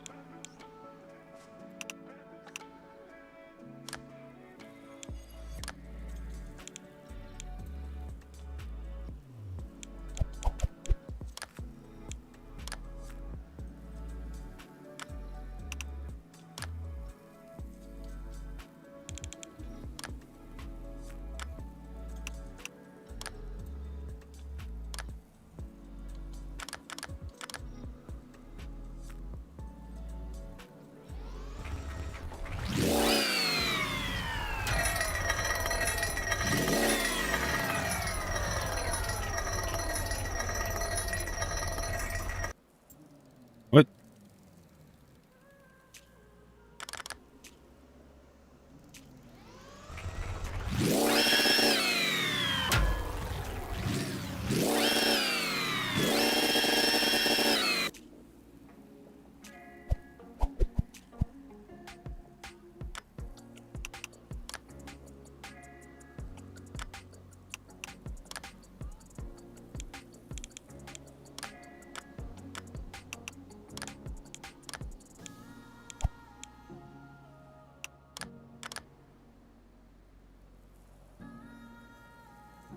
Alright, let's try and mount this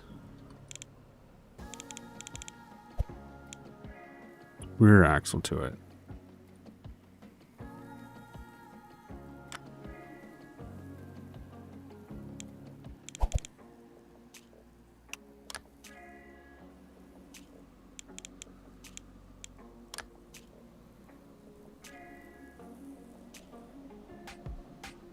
Yes, I know it's a really bad placement.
I think what I want to do is do this. And then I can actually bring power out of this bottom gear.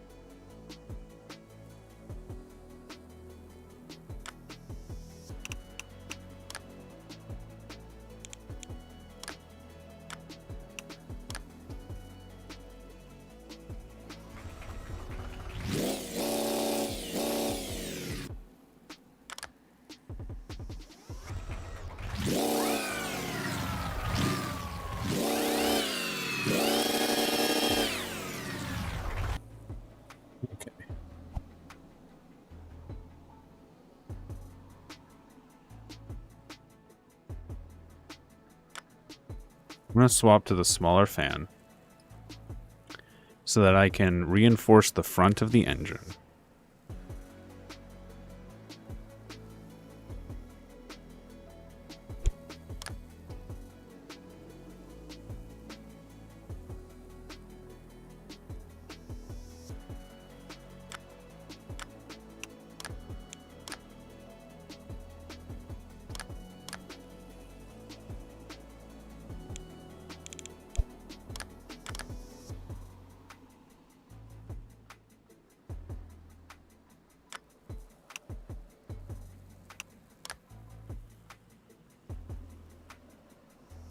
So that when I slide a plate under it, it won't bang everything.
Actually, does this?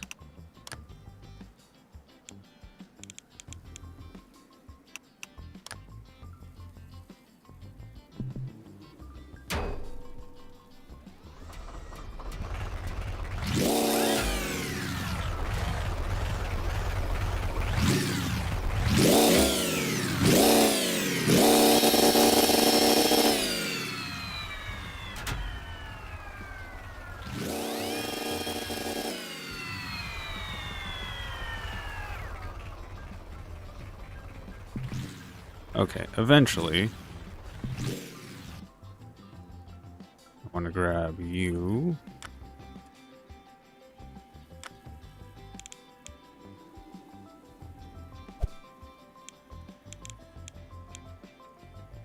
Actually, can I put you in here?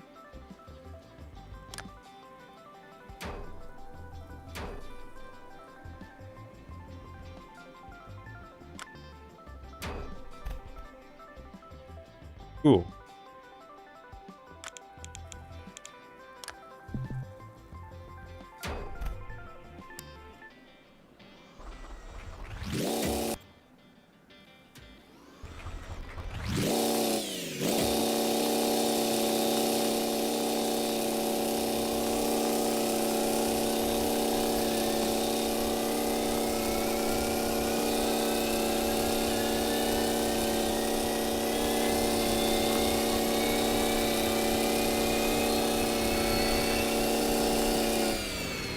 Something is not correct.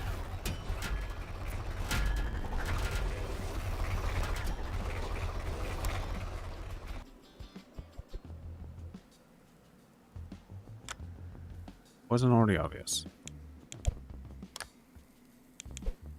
Let's see if I can sit in here so I can...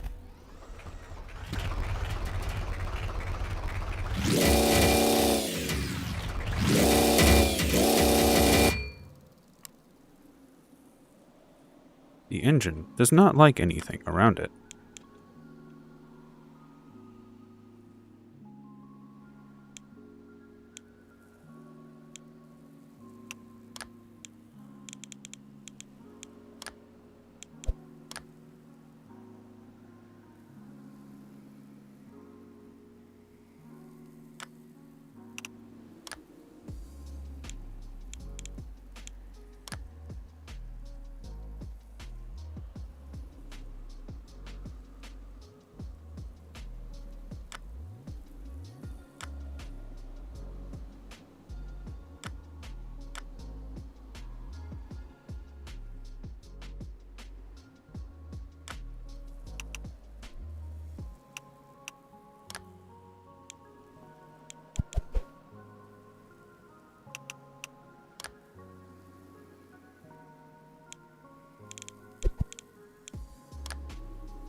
Okay.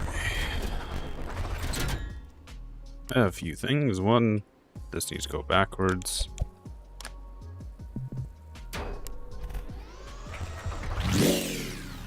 For the sake of this testing, W only while in seat.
This is smacking stuff now.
Why is third gear not engaging?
Third gear is doing nothing for some reason?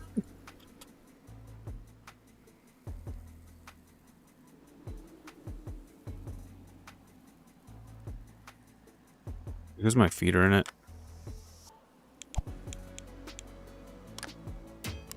Yes, I'm going to be driving backwards.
What?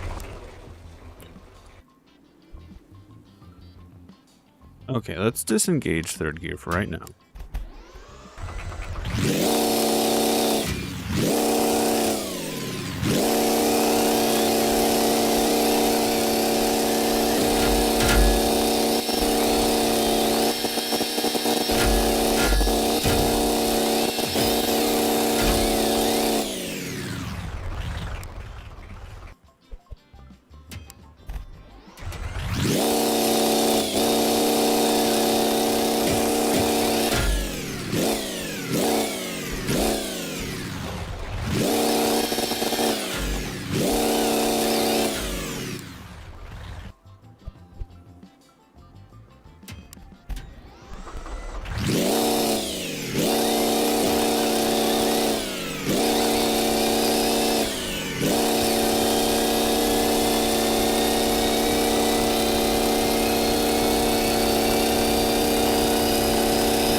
I get more reliability out of my CVTs.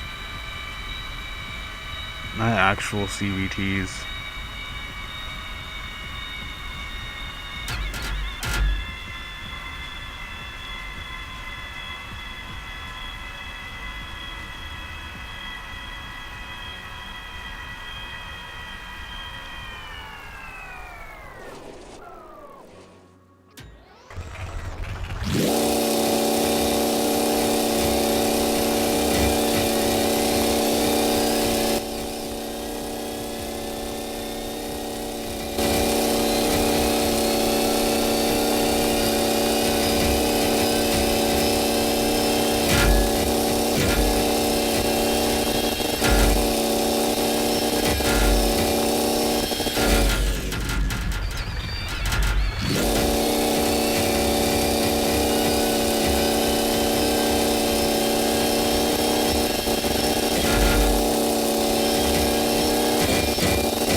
I have no clue what's going on.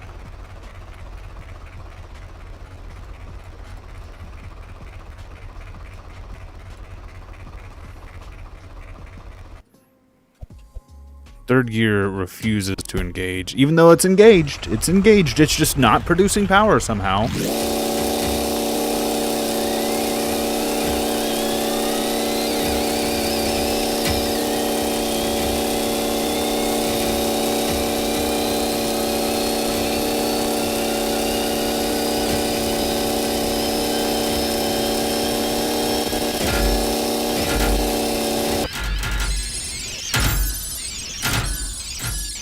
Something down there is exploding.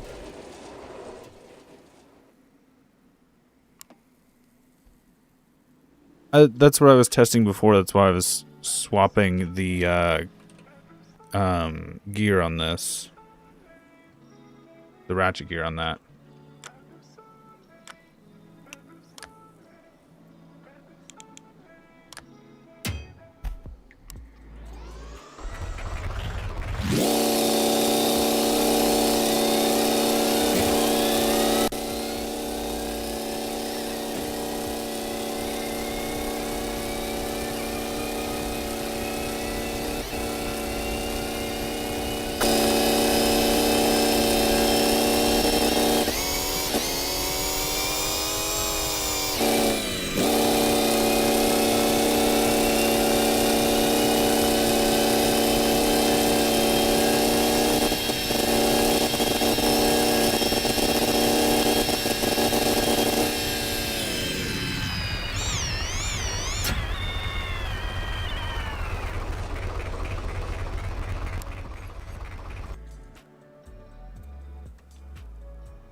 I don't know. I have no clue what's going on here.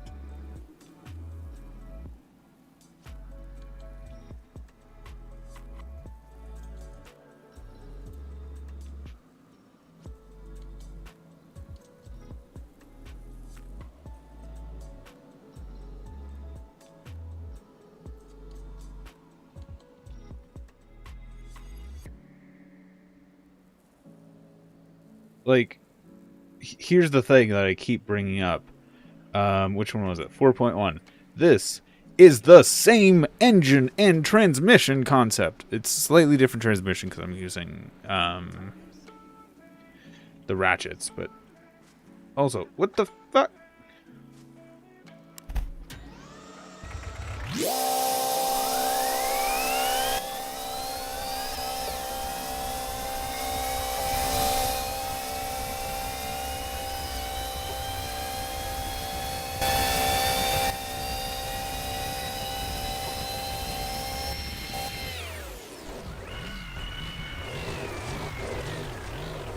I don't understand it. Like, what's so fucking ever...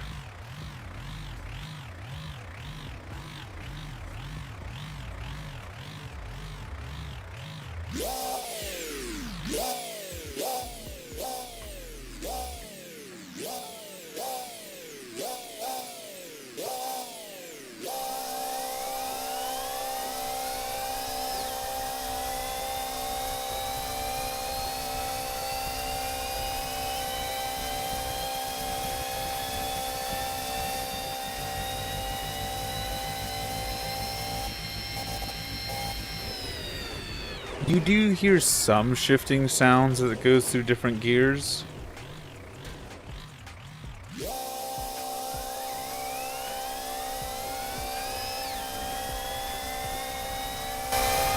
You can really hear it in the gears.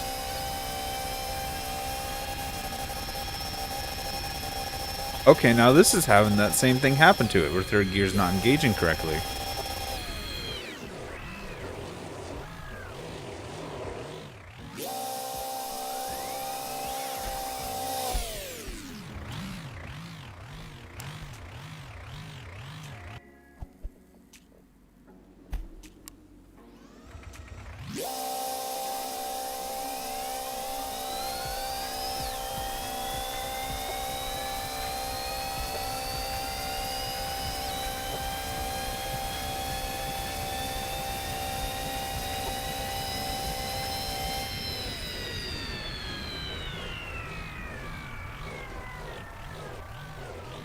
Alright. I think I'm done for today. I've spent 4.5 hours bashing my head against this, and the game's just not working. The game's just buggy right now. I don't know. I don't have any answers for what the fuck is happening here. My patience is gone, and my frustration is skyrocketing. So, I'm gonna end it here. If you did enjoy, please leave a like. If you have any suggestions, leave in the comments down below. Enjoy the channel, enjoy what I'm doing. Please subscribe, it helps out a lot. And right now, shares help out the channel the most. So if you do want to help the channel, please share this episode with a friend. Thanks for stopping by. Thanks for sticking around. Until next time, peace.